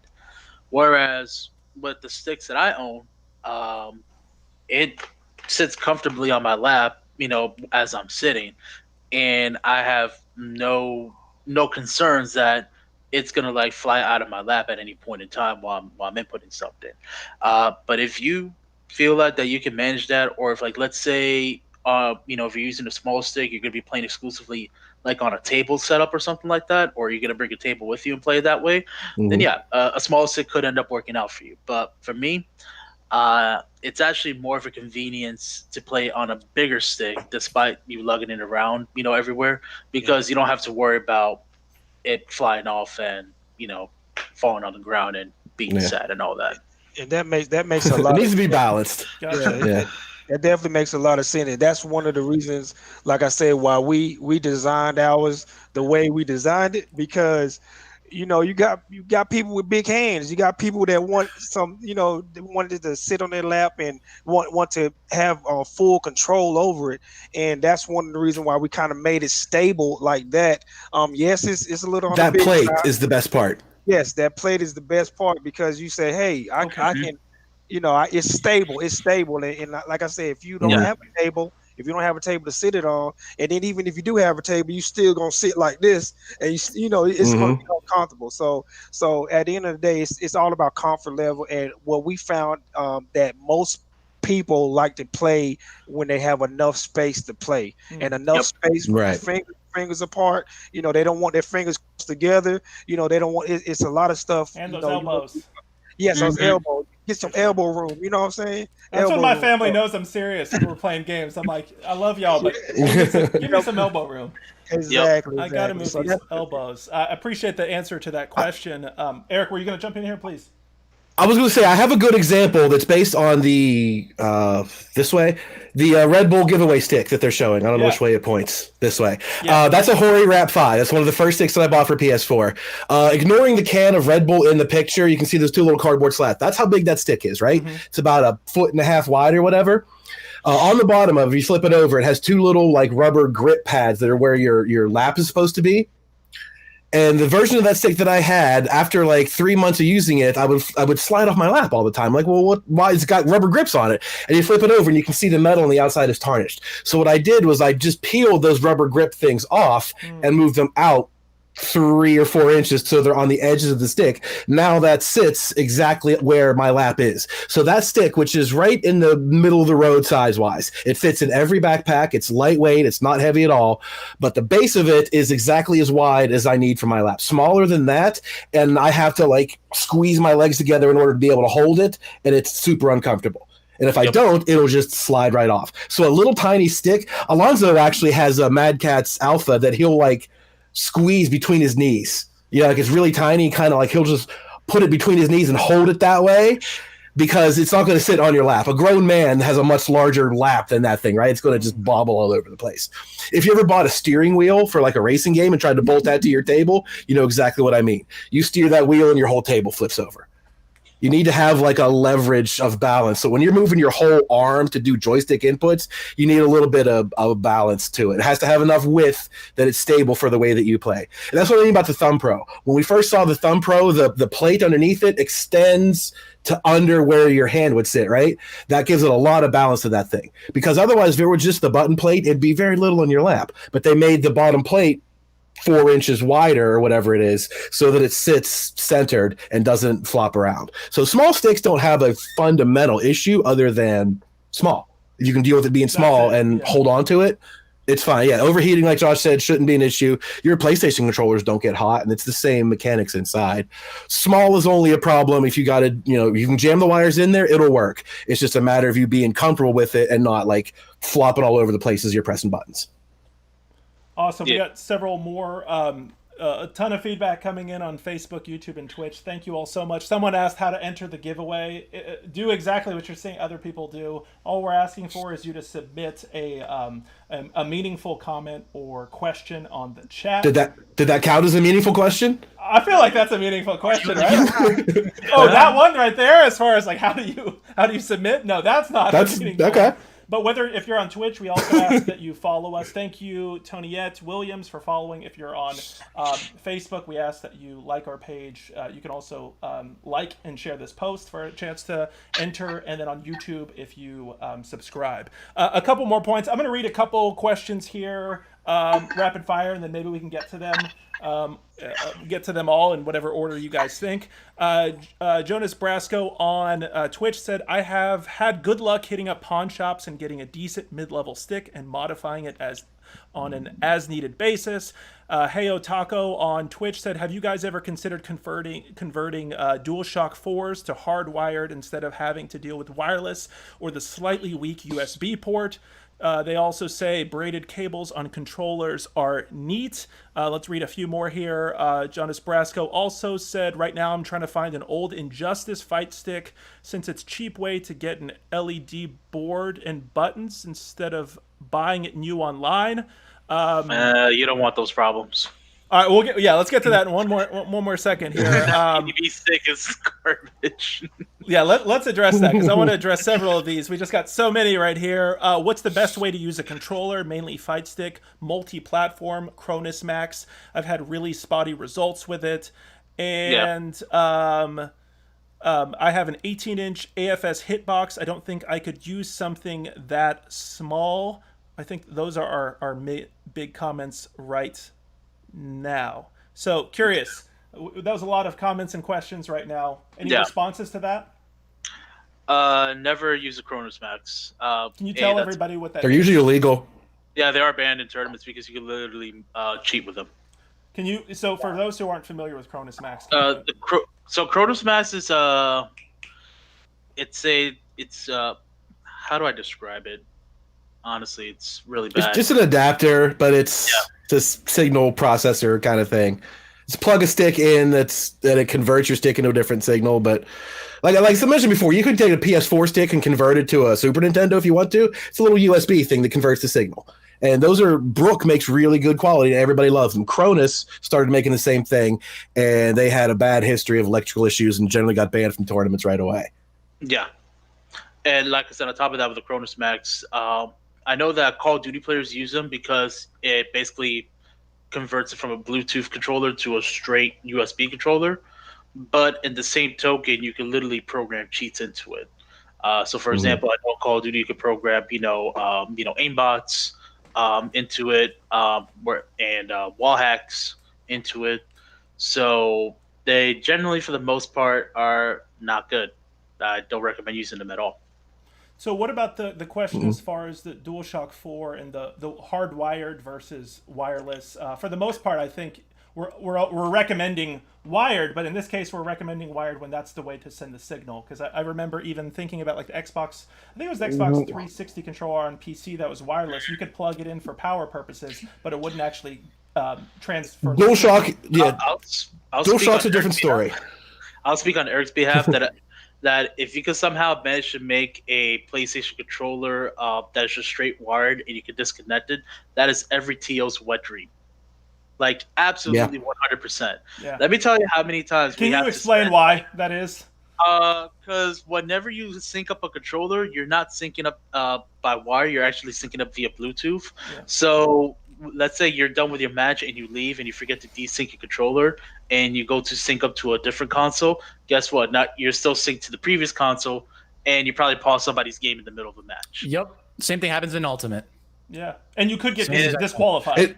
At least in Ultimate, you can delete yourself afterward. PS4 is impossible to delete yourself. The next guys have to do it. It's kind of a mess. Wired controllers don't leave a history behind. Right? A Bluetooth host remembers the last 50 devices that it paired with. So if your controller's still paired, you can wake it right up. That's a pain in the butt. But like wired is generally faster. DualShocks are a different story. When this controller first came out, it only sends controller data via Bluetooth. If you plugged it in, it would charge like you normally would, but the data is still transmitted via Bluetooth. When they made a new version of it that has this little stripe, if your light comes on in that stripe right there, this is the quote new model. This now has the option to send your data, your input data, through the cable rather than Bluetooth. So if there's a bad signal or whatever, turns out that's actually slower. Really counterintuitive. You would think wired would always be faster, but the way that Sony programmed this thing, the USB signal processor is slower. I didn't Yeah, it actually Street Fighter figured. Street Fighter, remember how they banned legacy controllers because they were too fast? The DualShock 4 has some issues in the way it processes signals. So that's a pretty big exception. So an original DualShock 4 would be incapable of doing that, first of all. It doesn't send data down USB, only Bluetooth. A current model would. You should be able to just connect pin to pin to pin, but I know from looking into using DualShocks as the basis for something else. Like, you want to build your own stick, you take the board out of this thing and connect it like a ThumbPro, right? If I wanted to make my own ThumbPro and just build buttons, these are also notoriously the worst things you could use. The way they're wired and they're engineered, there's a lot of like inverted phases as buttons move around, so you can't just like plug a button to it. You have to reverse volt. It's a mess. No one has ever been good at using these for those kind of projects. So I could imagine even if you just soldered wires onto it and plugged it in, there could be a ton of issues with it. In general, though, that's what all the other sticks are generally doing. Like the GameCube controllers, that's when you buy that paracord, that's all that's happening inside there. Is there's a red, white, green, and a black wire, and you solder those onto where they go, and you're done. DualShock 4s probably don't work that way. They're kind of a pain. You could try it if you wanted to, but I could imagine that there are issues with doing it. That particular controller itself, though, as a general rule, that would work, but not that one. That was just designed in a weird way.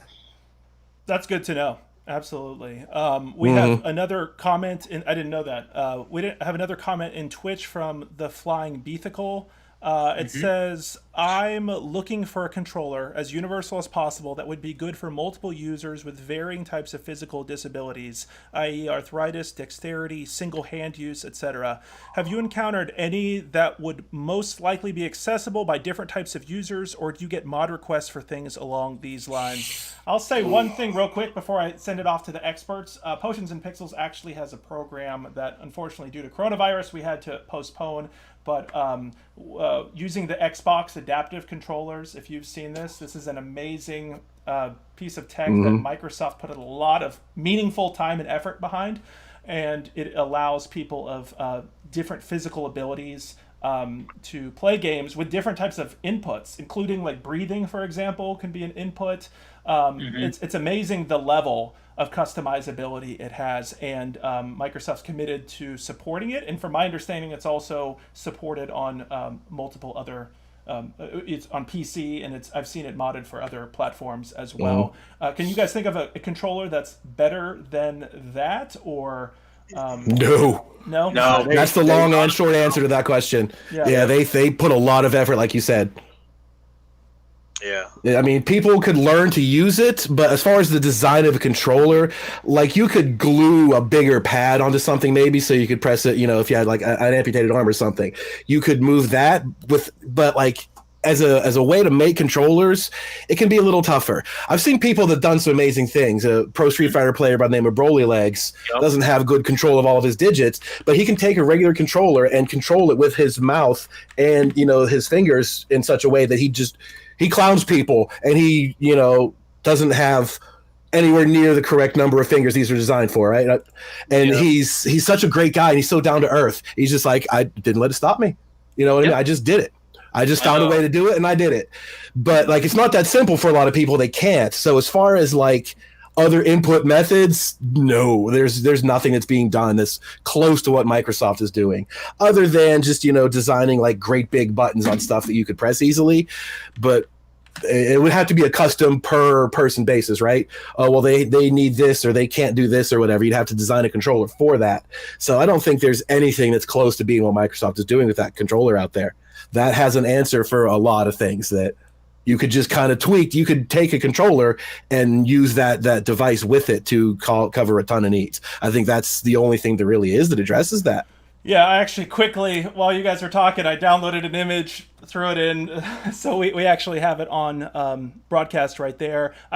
Yeah, Eric is, I think, spot on there. I mean, it's amazing the amount of different inputs. And I want to say Mad Catz released a bundle, I think like a $99 bundle that expands on the functionality, or at least makes it cheaper to get some of these components. Because as you can see in this picture here, I think this individual is able to even move their head and hit one of the buttons. There's all sorts of different sensors. You can map it to any type of input possible. So, and from even the unboxing of this packaging was designed with people's, with differing physical abilities in mind. So, and Justin Fred on Facebook is saying Microsoft made accessibility tools freeware too. That's good. Oh yeah. Awesome. Wow. Justin's also. It sounds like that's the answer, right? That's the answer for that question.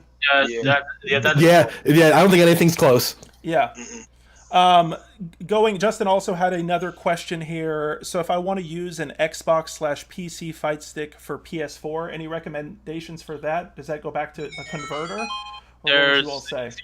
There's an easy way and there's a more involved way on that. The easy way would be to get just a Brooks converter for it.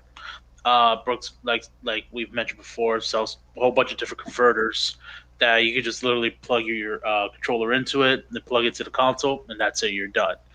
Like this big, like $40. Yeah, it's really like the quick and easy solution to it. The more involved solution would be to install the Universal Fight Board, which I have on it on the Hitbox, and I have it on my formerly main piece. And Eric has actually helped me install both of these, or helped me troubleshoot a couple of them. That one, thank you, Eric, by the way. It's right? It sounds easy, but sometimes it's not, Yeah, sometimes it's like it's kind of quick and straightforward, and other times it's like, oh, wiring is a thing. I need to work on that. But the Universal Fight Board main benefits is not only does it work on everything that's out there right now, it's also the fastest board, meaning it has the least amount of input lag out of all the commercial fight boards out there. So that's another advantage. If you're not, if you don't care about playing other consoles, then just care about, that it has the least amount of input lag. That one involves a little bit more wiring. I know that Jason's Customs, when he carried a lot of easy board mods where he made like a special board to go with it that allows you to just literally plug and play, and that's it. The only thing you have to do is just plug in the USB wires. I know that a couple of other places are now starting to carry that as well. Arcade Shock comes to mind when it comes to that. So it depends on what arcade stick you buy. You can just buy the easy board for that. Otherwise, the installation is pretty easy itself. You may, if you're not too experienced in soldering, cables together, they have a bunch of ones that are solderless, where all you have to do is just make sure you strip the wires enough, and you can just plug it to each individual channel we're supposed to go to. So, long story short, you can either do the adapter if they have that available, or if they don't have that available, then consider getting the Universal Fight Board and just going through that route. And on Twitch, we have a question. Do you notice any difference in input lag between the UFB and a Brook converter? No. I think it's identical almost, right? To be quite honest, no. It's a little bit noticeable, but it's not like it's too detrimental. If you're like used to like a one type of board, like let's say you're just used to, you just played a Mad Catz stick or a Quamba stick right out the back, and you're just used to that for the longest time, then you're just going to be used to that. You're going to compensate yourself for that input lag. It's just the issue more becomes on reliability, I guess. So the Universal Fight Board, and they've done a bunch of like head-to-head headers with just a Mad Catz board or Quamba board. It does register the input a little bit faster than the other board. That's the tests are out there, the videos are out there. You can see that for yourself. Yeah. So if it's if it's more, so it's less more of if you notice a lag, it's more of, you know, if you just want something that's a little bit more reliable than what's out there. Let me add this too. We at ThumbPro we only use Brook products because they do have the ability to update firmware. That's also Yeah, that too. That's a big thing for us, and that's the we only use those products because of that, because it's always nice to update firmware. Oh yeah, no, definitely, especially when they start releasing stuff for PS5. Yes. Well, guess what? You just have to update the firmware probably, and you're good to go. Yep. All right, a couple Yeah, more. the universal board, is that, oh, sorry. Is that universal board one of the options for ThumbPro for the third model where you can customize? Yes. The universal board, you can get that for $20 upcharge or whatever, and there you go. ThumbPro for any console. There you go. He said it. Very nice. I love that. In fact, let's transition there. I want to be respectful of my guest time. You know, I need to start making all of these like go till 9, because I always say it'll be like an hour and a half, and I just get so excited, and we have so much. These Tuesday episodes are always incredibly popular. So, are you guys still good on time? If you got to leave, Go for it. jump off. Go for it. All right, We're good on time. We're for the people. It's for the people. all right. I love it. I love that spirit. And you know what? There's a That lot to spirit. talk about. Yeah, there's a lot to talk about. And I think that spirit's also something I want to address, because I think a lot of people, we were talking earlier about how fighting games by their nature can be somewhat intimidating. It's a one-on-one, head-to-head competition. And I think a lot of people from the outside looking in think that this is kind of a clique or a group, and like, how can I fit in? No, the fighting game community in Charlotte, and I imagine everywhere, is incredibly welcoming. I mean, it's one of the most welcoming, diverse groups of people in the gaming community we have. So not only do I appreciate all of our guests here, but as you can see in all the chats on all 3 platforms we're streaming on, a lot of people are helping each other, even in the chat, answer each other's questions and that sort of thing. So a couple things. We're showing video right now of the making of the ThumbPro arcade stick. Dameko, can you talk to us a bit about that? So it looks like you guys 3D print the D-pad side of things. Yes. Can you talk a bit about like the tech side of this and how you guys made it, and your journey to making this, because you guys have been doing this for a couple years now. Yes. So we use EPAX activated resin because we wanted to make sure that the control part is smooth and has a no print line. So we wanted to make sure that it's pretty smooth and it's good to grip and be able to grip. So that's one of the processes. And we have definitely cut down from version 1 to version 3 the assemble time. Due to getting better products. When was the first version released? The first version was released about a year ago. Okay. And so the third version now is as I say this is the third version. So it takes less time to put together now as opposed to this one right here, the custom made one. This one is definitely something that takes a little bit of time to put together, because each button has art and everything. Wow. So and then of course this is the top of the line model again that we're looking at right here, which is you guys can see, the each button, you see, and this is the colored plexiglass. That's the colored plexiglass. And of course, like this with this PVC, this one is like the less expensive model. And they, like I say, putting together and assembling it takes less time now than it did with version 1. So you guys would definitely be, whoever decides to buy one would definitely be impressed with the model and the way it feels in your hand, the amount of weight. It's not too heavy on your lap, and things like that. The buttons react very well, and it doesn't have I don't know if you can hear this, but it doesn't have an aggravating click.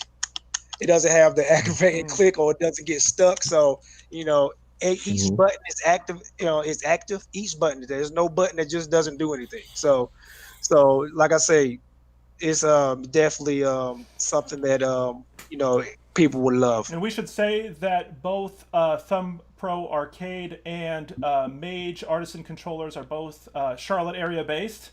And so yes, they are both made here in Charlotte, North Carolina. So for those who are watching, I know we have people watching from support your locals all across the globe. Yes. But yes, please support your locals. Yes, we really appreciate if you support these two individuals here. So yeah, it's really interesting to look at this 3D printing process. I mean, how long would you say it took you guys to because it sounds like you kind of pretty much got to the point where you have a solid arcade stick that you're obviously shipping and selling. How much trial and error was involved in this process? Of course, it takes a while to print these things, making sure they're ergonomically correct. As these other guys said, everybody has different preferences and taste due to size, hand size, the weight, all these things. How much did those things kind of factor in to get you to the point you're at now? Is that for ThumbPro? Yeah, for you, Dameko. Okay. Yeah. Okay. Yes. Yeah. A lot of work, a lot of sweat and tears, a lot of time was definitely put into assembling this. Everything starts as an ideal, and then until you say, hey, let's put this ideal to work, that's when you start doing things. And definitely, like I say, that's why we're on version 3. Because we want to make sure that that product is going to be feel good, and you guys are going to feel comfortable with it, and it's something that's going to be long lasting. That's something that we definitely wanted to do here at ThumbPro.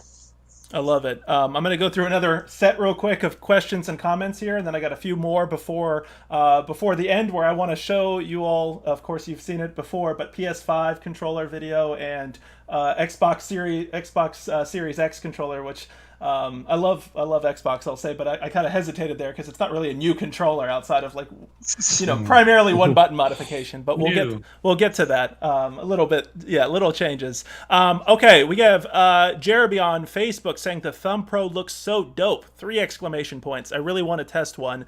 We have Mandrew Boss again on Twitch. Thank you. What are some of the coolest customizations you guys have seen or installed yourself?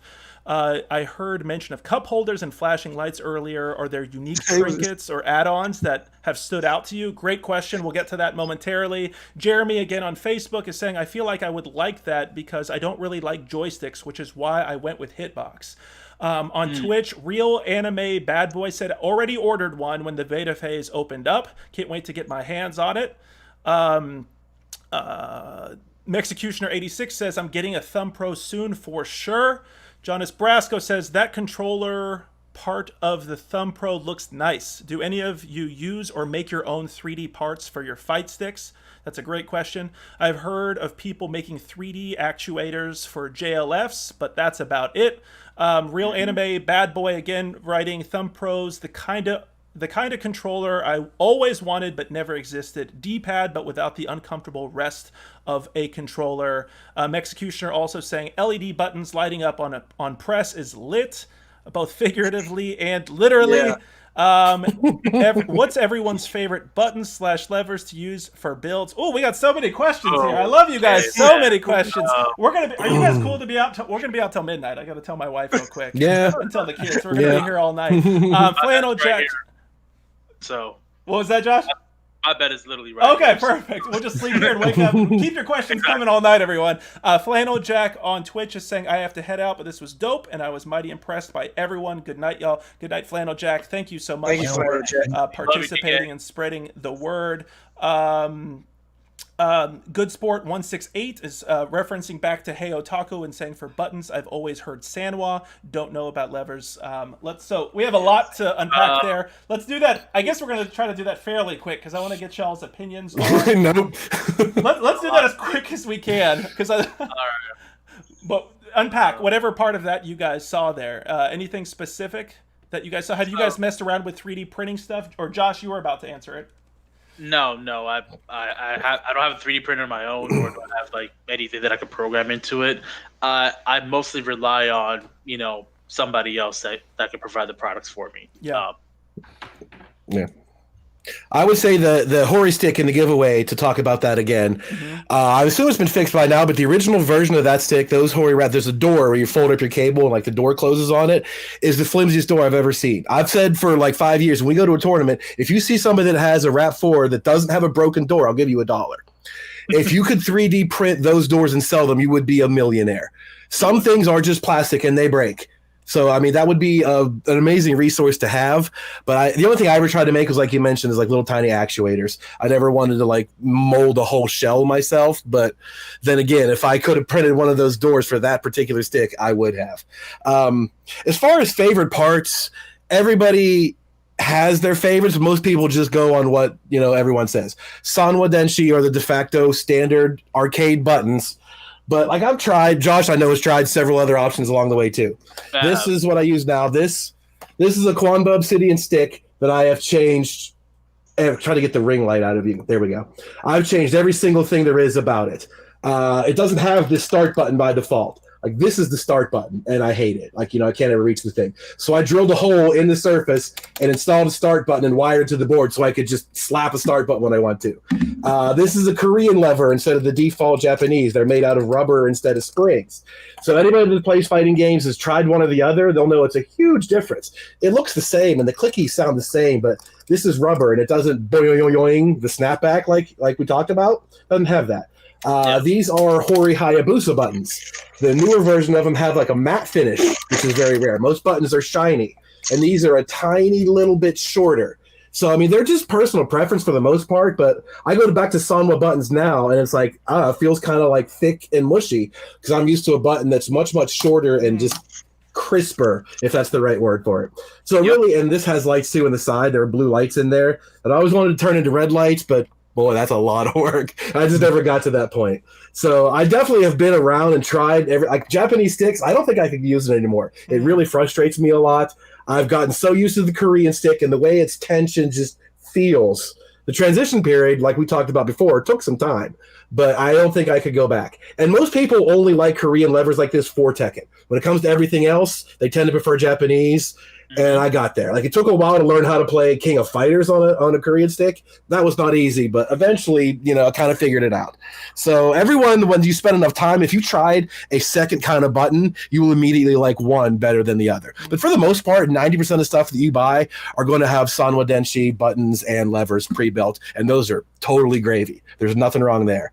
But like we said, it's options and it's personality and style. You want a little bit different sometimes. So let's talk about that part. Oh, sorry, Josh, please jump in. Yeah, no, I mean, like I've basically used almost everything. Like literally, I've tried almost every single kind of button, every single kind of lever that exists out there right now. When I first started out, I basically used a Sanwa Denshi JLF lever, and then I used a Sanwa Denshi buttons. When I, kind of researched into a little bit more, Crown started developing these 202 buttons with Cherry MX Silver switches. I like those buttons. I loved at the time as well, like because they use actual Cherry switches instead of the Sanwa switches. So you get the feel of the Sanwa. You kind of get the feel of the Sanwa a little bit, but you get the responsiveness of a Cherry switch, which by far blew my mind at the time. I thought that this was the greatest thing ever. This is the greatest buttons I've ever used in my life. Unfortunately, I'm not going to be using Crown anymore because they're kind of landing to some. There's some hot water at the moment with one of the main suppliers in North America, Arcade Shock. So I kind of not trying to use those buttons anymore.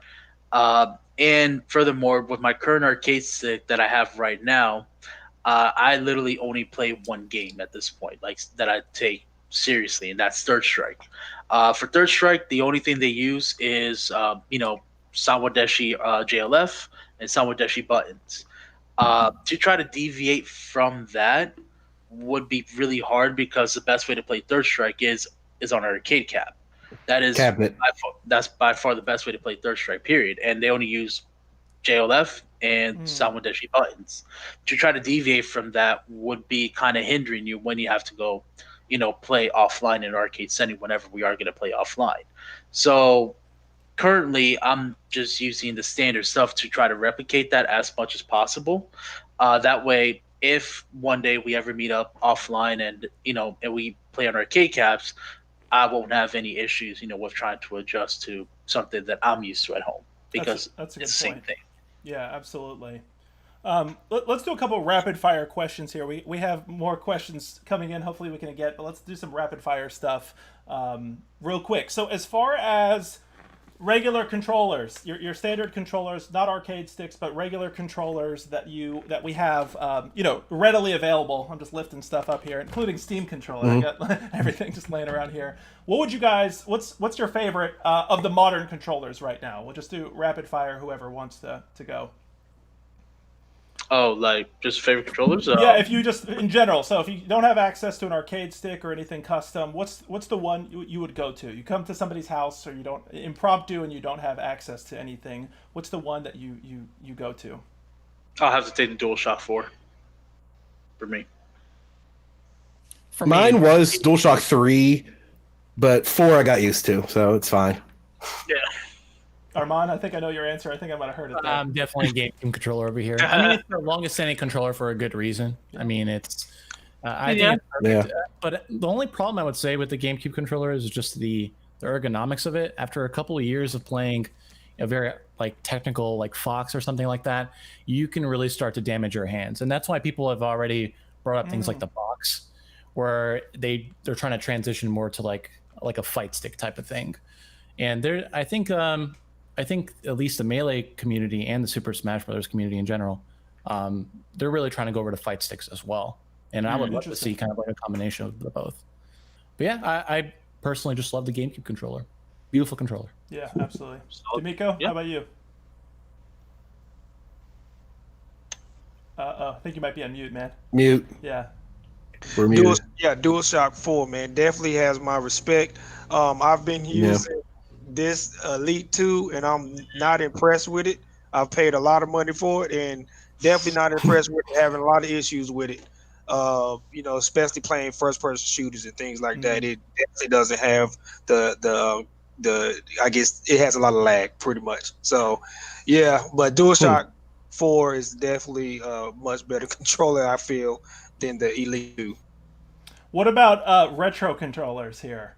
What's your favorite, if you could go back, favorite controller across the board, just ergonomics, play, whatever it may be? I mean, I have a soft spot, I think, a bit for the Dreamcast for nostalgic reasons, but even holding that, my hands are so big, they kind of hit against the inside. Yeah.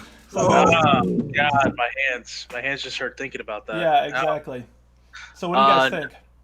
Sega Genesis 6-button pad. Yep. Gotta go with the 6 button for sure. I kind of like 64, even though you have to like choose which of the 3 handles. I just thought that was kind of crazy that I could. One of the first ones with an analog stick on it, and like, oh, this is kind of cool. You never got to use that other handle, but the fact that it had 3 handles was kind of crazy. I like that controller a lot. Definitely a fun definitely one. different. Yeah. Armand, Dameko, how about you all? Especially with GoldenEye. Definitely the right? 64 controller was kind of dope for me because I played Solitaire and I loved it. Yeah. So that was a pretty innovative controller right there. I'd say the PS2 controller, because I remember playing on the PS1 when they didn't have the analog sticks. Oh yeah. Whenever they did switch over to analog sticks, that was like a game changer for me. So yeah. DualShock. All right, what about custom controllers and arcade sticks? What would be the number one that you would recommend? Of course, I think Dameko, I think we know your answer, and Armand, I think we know your answer too. But outside of your your own respective companies' products that you produce, all of you, what would you guys say is like the number one, whether you have it or not? What's the big the dream controller for you? I already own it. Mad Catz Versus Stick. This was on my wish list of things to own, and needless to say, I'm not disappointed with that whatsoever. As far as just a regular pad controller, I'm gonna have to go with the Scuff Infinity Pro. It's basically a DualShock 4, but the way you were able to customize it, you can put mouse switches onto the triggers and onto the bumpers. It's so good for shooters. I just that's the one. Like, just get that for shooters. Like, it doesn't work for anything else. It's not gonna work for racing games, but for shooters and fighting games, Scuff Infinity Pro. Love it. What about you all? I want to mention this guy that I bought for the Switch mainly. This company is called 8-Bit Dough, and they make a lot of retro controllers, but they make them all out of Bluetooth. And every one of these consoles is Bluetooth, whether you know it or not. They're the same protocol. They're just programmed to only accept their own controllers. This works on Switch and PC and Raspberry Pi and Android. Not PlayStation, because PlayStation, chose it that way. But this thing was modeled after a Super Nintendo controller with the extra buttons that it needs, the extra like home button and features, but it has software. You can plug it into the PC and configure timings, the depth of your trigger, how it responds to it, because the GameCube controllers are analog triggers, right? You could press that all the way down, and it's a different reading, but the Switch does not have analog triggers. Smash Ultimate is just tap or no tap for the most part. So you can customize this. You can customize the dead zone in your stick. You can remap buttons. I've never seen a controller that's conventional DualShock related, fits like that in your hands, but has software that lets you actually tweak the way it performs. But this works on numerous other devices. Basically everything but PlayStation, I use this thing, and I really like it a lot. It came in this is an original Game Boy color scheme, and there's a Super Nintendo one. And if you remember Super Nintendo, the top two buttons were convex. That's right. Anybody remembers that? These two were concave, and these are concave. These were convex. That version of this controller also has that feature. So that is absolutely my favorite conventional controller right now, because it's infinitely customizable. You can just change the buttons if you want, not to mention tweaking your distances and stuff like that. As far as arcade sticks go, the Quanba Obsidian, I used to have that Hori that they had that's in the giveaway, and this thing came out and was big and heavy and metal. I'm like, yeah, I'm getting that thing. It weighs 8 pounds, which is too heavy for most people, but I like that. It sits in my lap well. You can see the rubber pads on the back are wide and far apart, sits on my lap. This thing is absolutely perfect, but like I said, I had to change that start button. So not everything is perfect. This is one of the first ones that had the headphone jack. A lot of people need headphone jacks so they could play on the stick, and they didn't have that. So this thing is top quality in my opinion. The next is the Hori Fighting Edge. And that's just because that thing is clean. It's just a sheer brushed aluminum surface. Your 8 buttons, you got a start button over here, and that's it. Everything else is tucked away and hidden on the sides. It's only like 4 or 5 pounds, but it's wide. It's got good balance. It's just pure cleanness. Brushed aluminum all the way across. And the price is comparable, $150, $200, like Josh mentioned earlier. They all kind of fall in that range. So those are two unbeatable products, in my opinion, that you could get for the, pretty much standard. Love it. Arman, Dameko? Yeah, so for me, I definitely I play a lot of Destiny as well. So I like to get the scuff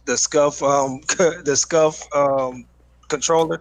However, like I said, I thought that this controller was going to do right, and it just got me killed a lot of times just because it wouldn't respond. So I definitely would like to try the scuff controller for the PS4.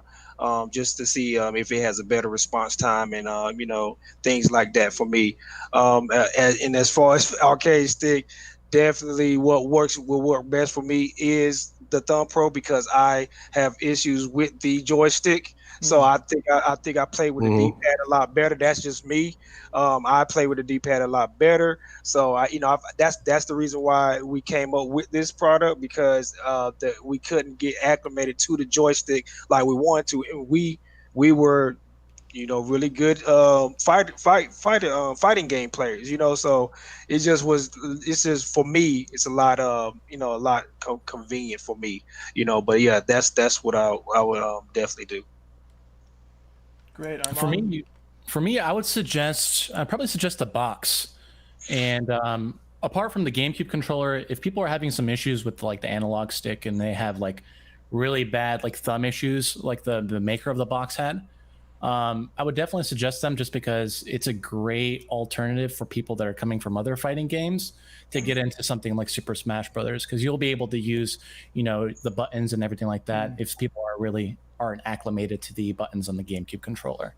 I think it's great too because if people do still want to keep like the analog, like the directional analog and everything like that, they can actually hook up to a Wii nunchuck to it and be able to use that. So it's a pretty awesome product. I would definitely recommend it. It's the B0XX, the box. Nice. Yeah, thanks for that recommendation. Okay, a couple quick things we want to do towards the end here as we begin wrapping up. On the screen, you'll see we have the official Sony PS5 controller video showing off features, including, as you can see there, the haptic feedback, the adaptive triggers. You know, they did a really good job with this trailer. Of course, still carrying over motion sensor, the built-in microphone as a new feature there. So I want to ask you guys, this controller has gotten quite a reaction. I personally, I thought the jump from DualShock 3 to DualShock 4 was the best jump of them all. I mean, I think to Arman's point, to the original DualShock, the jump from standard PS1 controller to DualShock is probably the most consequential decision. But as far as a controller actually feeling different, I mean, I think DualShock 1, 2, and 3 essentially felt the same for most users. So I really was a fan of DualShock 4. I love Xbox controllers. I think historically they've done a fantastic job. What do we all think about DualShock 4? Are we excited about this? This is a bigger controller, of course, seemingly. We haven't held it in our hands, of course, but are you excited about this? Do you, what are your thoughts? Well, I mean, the first thing that I like is that they included adaptive triggers. That is pretty much one of the most premium things on a gaming pad. Can you describe to the audience what an adaptive trigger is? So basically, just well, from what I'm looking at, it's just a trigger where you can control the distance of the press. Like I know the Scuff Vantages, you can set it to where you can either have the normal long press, and that's pretty good for like racing games and the like, and casual games, or you can have a much shorter press for shooters where you can immediately, fire, like rapid fire, as long as you keep clicking it. So having like an adaptive trigger where you can actually control the distance of the press, is actually a premium sell on that one. Not too sure about the haptic feedback though, personally. Whenever I'm playing, I don't play with like vibration or anything like that, because that obviously will throw somebody off. So I'm hopeful that in some games that maybe you could turn that off. I know they're trying to go for like a much more immersive experience based from what I'm seeing here with, whatever games they're going to come out with. But VR too. Yeah, VR and all that. VR will definitely be big, having haptic feedback and motion sense built into the tracking light. Yeah. But I know for competitive games, I'm just thinking of competitive shooters alone, but competitive fighting games as well. I'm hoping that you could just turn off the haptic feedback and the motion sense, because that would throw a lot of people off. Yeah, I agree. When it comes to button pressing. So, but it's good. But it's good for what they're trying to go for. But at the same time, for competitive, maybe not so much. Other reactions? Do we know, by the way, Eric, to your point earlier, do we know if it played wired, if we're going to have latency issues at the end of the day? That same issue, I don't know. Yeah. Honestly, I have no idea. I would imagine that even if you do plug it in, it'll still register as a Bluetooth device. Because once, like I talked about, that new model controller introduced that's an option in the PS4. You can say data via Bluetooth or data via plugged in. And, we want to have plugged in turned off because we found out it was slower. So that might be an option. And I think the Switch has this as well. Pro controllers can be plugged in and send data through the plug rather than Bluetooth. So I'd imagine that would be an option. It's in there. And I would assume the controller can do both. The controller I showed off is the same thing. USB-C is super universal, which is what they're using now. So it can act in both directions. It should be able to just switch one or the other. So I would assume that is a thing. Wired or not wired is probably going to be there. My only real thought about this controller, I like the longer handles, but it also, I think, might mess with people who play like fighting games, especially like this. When I play a fighting game on a pad, I'm doing my finger across the top. If that handle down here is a half an inch longer, that can get uncomfortable. For quad grip. So I don't. That doesn't seem to be a problem, but I like the longer handles. The only thing that I will say is I think the touchpad is overrated. I think this touchpad being this huge thing was a waste because you could use it to like type on the keyboard. You could use it as a mouse scroller for like literally no purpose. There was no reason to ever do that. And it turns out inside this thing, there's just one button. This whole square thing, there's one button under there. And it's if you press the left side or the right side, it modifies that button. So this whole thing to just be one button and a useless touchpad like mouse thing, I think is a bit much. This controller seems to share that. So I don't know if that particular pad has more features built into it, like heartbeat sensor stuff for horror games or anything like that. Other than that, that's all I'll say. If that's just a single touchpad button, I think that's a huge waste of our space. But that might be where some of their DualSense features come from, is that area with the haptic feedback. If it can read sensor stuff, I don't know. I hear your point. I will say that I think that's more of a reflection of the lack of developers utilizing those functions than it is a testament to the controller itself. Because I will say, I think those features, the fact that this controller still has motion, it still has touch, the fact that we have a light that is able to work with the PlayStation camera, especially for VR. I mean, those alone are features that Xbox is clearly not going with in this next controller as well. So it's one of those things that if we're looking at a similar price point for controllers, I'm glad they're there rather than they're not, and I'm glad they're there for a backwards compatibility standpoint as well. Dameko, Arman, any other thoughts on this before we check out the Xbox Series X controller? No. I just, we're just waiting and anticipating when they're gonna drop it and the price and all that. It's just crazy right now. So I'm just quiet and waiting and to see what. Wait till it's right here. Yes. Yeah. Well, I'd have to say, first of all, shout outs to USB-C. We might have to have you move your head just a little bit because we're having trouble seeing you there. Yep, there we go. Am I in? Yeah. Sweet. Yep. Okay. Shout outs to USB-C just because I think it's good that it's coming on a whole bunch of controllers, fight sticks, everything, just in terms of like universal compatibility. Sure. So yeah, big ups on that one. The whole haptic feedback thing, I don't think that's much of an issue, especially if you can turn it off or on. That's pretty much the only thing that I would want out of the controller, because like a lot of people actually do use like Rumble, for instance, on the Nintendo GameCube controller. To like specify which inputs to put in right after the rumble ends or something like that. So it can be like a timing issue too thing. But in terms of the look of the controller, it looks pretty good too. I would have to hold it in my hands first just to see exactly how it feels. But I do like that they're kind of going with a more cleaner approach. I do like the whole like touchpad thing. I think The Last of Us 2 was like a good example of how it could be used. You can strum a guitar using the touchpad and everything like that. So it just really depends on what game developer, what they want to use. Dreams did a great job of implementing it as well. Exactly. Those are all first-party games, though, right? True. So no one else was given other than Sony. I'm still thinking back to Heavenly So look forward to that. I'm still thinking about Heavenly Sword. Look forward to that next time. Sony first-party games will use every feature level. I hear you totally on that front. All right, last questions on this before we transition. Are we getting this controller in black or white? I'd prefer black. I'm team white. I prefer black because white gets dirty. That's the main reason. Yeah. Josh, you're right. It looks sleek. I mean, I love Dreamcast, Xbox's white consoles. It looks great. And clearly, obviously, I kind of like white. Yeah.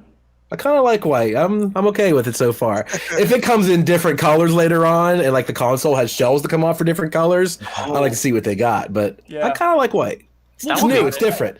My Wii U was white. Everybody else's was black. So all my Wii U stuff, I bought all white Wii stuff. So I'm fine with it. Everybody else had a black Wii. So okay, I'm cool. I got a different one. If they do that, I will take a blue purple color shift like in a heartbeat. Like I wouldn't care how much it will cost. Just give me that color shift. Yeah, Right. we could see some cool customizability here. We haven't seen too much of that. Yeah. like, I was customizability. Can we stuff open since the controller? 360. Can we get the insides of the controller? That would actually be the real thing. To Yeah. see how moddable Right? Well, we do know that the Xbox Series X controller will continue the tradition of having a AA battery back. And so that Really? that is a big difference there. People are saying, "Thank God it has USB-C." Shout out to Nintendo, who normally is not necessarily technologically Right. or I guess always with the trends. Is maybe For the once, best they way to were put it. ahead of a curve. Yeah, so They're they the were game ahead boomers. with. Well, that's because they were 3 years behind. If the PS5 had come out in 2017, it would probably have USB-C. Good point. Good point. All right, so let's transition over here with this Xbox Series X. So I just took a clip of the initial Xbox Series X reveal because there's no custom trailer for the new Xbox controller. So you may notice that there's very few changes. In fact, I mean, Phil Spencer at Xbox Studios said, you can use your standard Xbox One controller will be perfectly compatible with everything Series X and maybe the Series S that we're hearing rumors about. But the primary difference we're seeing is a share button here. I got to ask you all: is this the case of it ain't broke, don't fix it? Microsoft spent, I remember, millions of dollars researching Xbox One. I think this is one of the best controllers out there, minus the bumpers. I don't know if it's just because of my hands or the way I'm holding it. I think that was the only decline, was the bumpers from 360 to Xbox One. How do you all feel about this? If it ain't broke, don't fix it. How do you feel about battery packs in the back? I think it's lazy. Yeah. It's monetizing. It's selling a charge and play kit like they did last time. Is it? Or is it $20 consumer charger. friendly? Is it consumer friendly, saying that you can have a battery pack if you want, or AA's? It's not the most environmentally friendly, and as somebody who's worked in that field for years, I won't encourage that. Archaic. I think it's just very archaic, to be honest, because a lot of the controllers nowadays, they don't use battery packs. They just have a built-in charging feature, or you just charge battery in. So I agree. I think it's lazy, really. They'll charge $20 for a charger kit. That's pretty much it. It would have cost them. Expensive too, right? Should it? Say that again, I mean, if Arman? it is identical. I feel like it'd be more expensive just the way that that's marketed. The PS5 controller? No, the Xbox One. The Series X. The console itself or the controller? No, just the The controller. controller itself. Just the- Because I Really? feel like as soon as controllers come out, they're like incredibly expensive. I will Well, give Sorry, the- Dameko, the- please. Well, no, see, I've been buying the controllers like this for a while, and I know that Sony controller costs more than Xbox controller, but Xbox controller doesn't have, it just uses batteries. And so that it's like a $10 difference.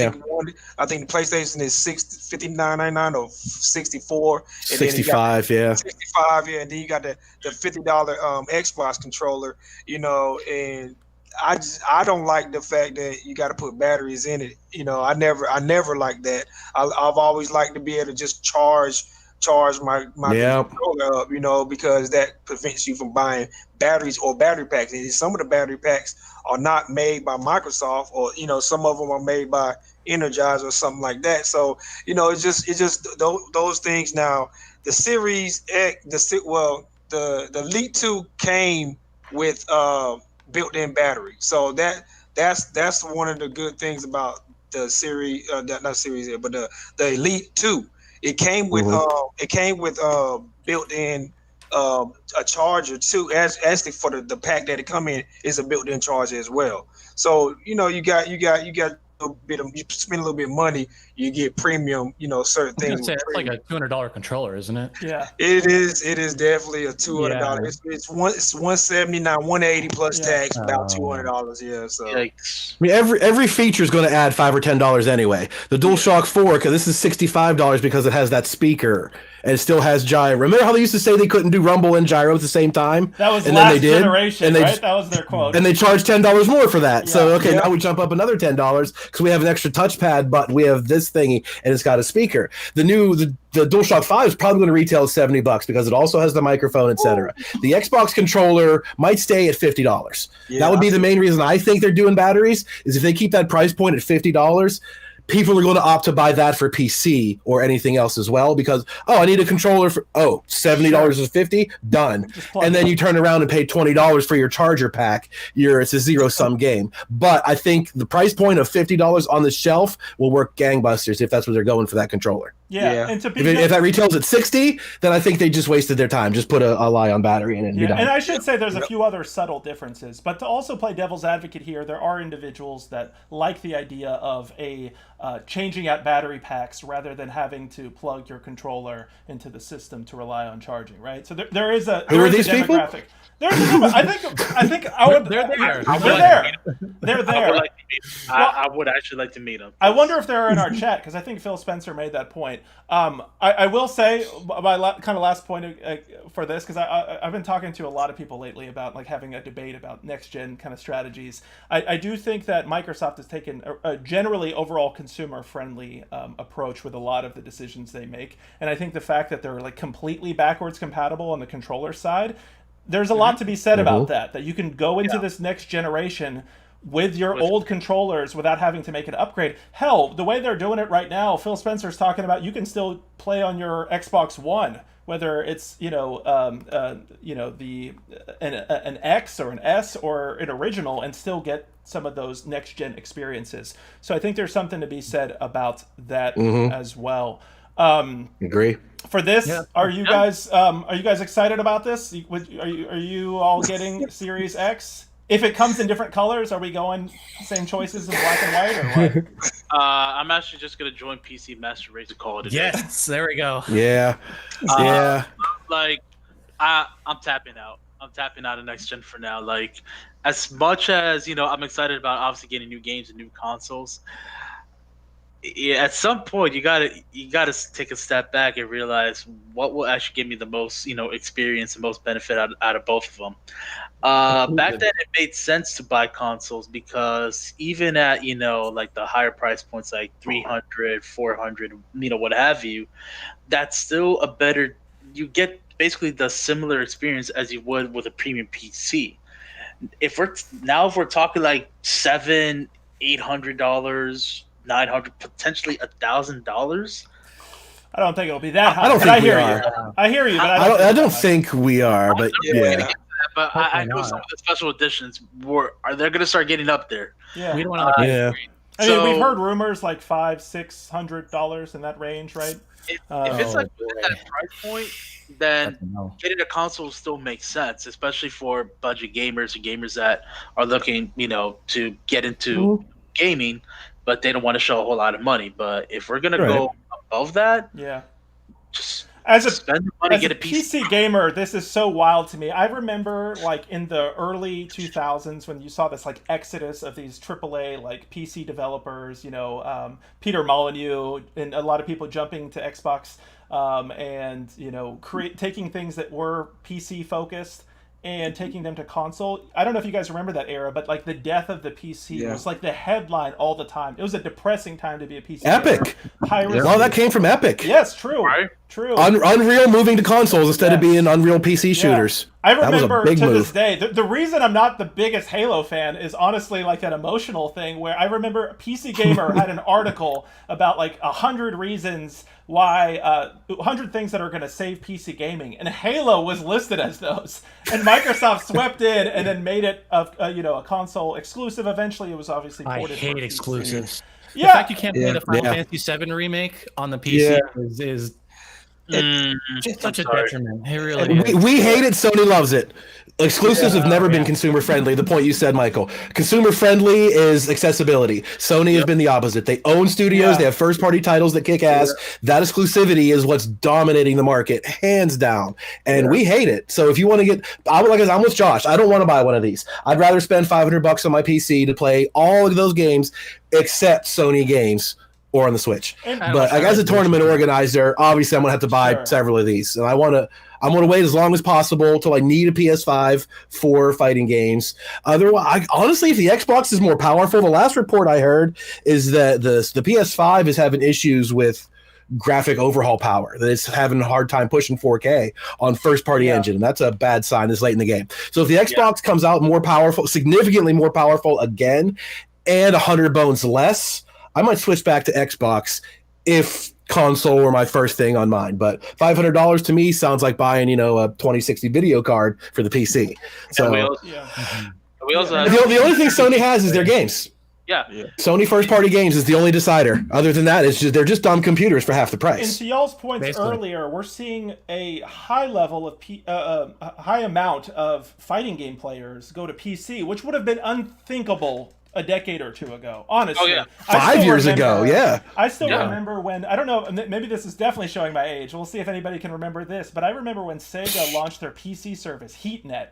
If anybody remembers that. And they had like an exclusive fighting game that was online just for PC.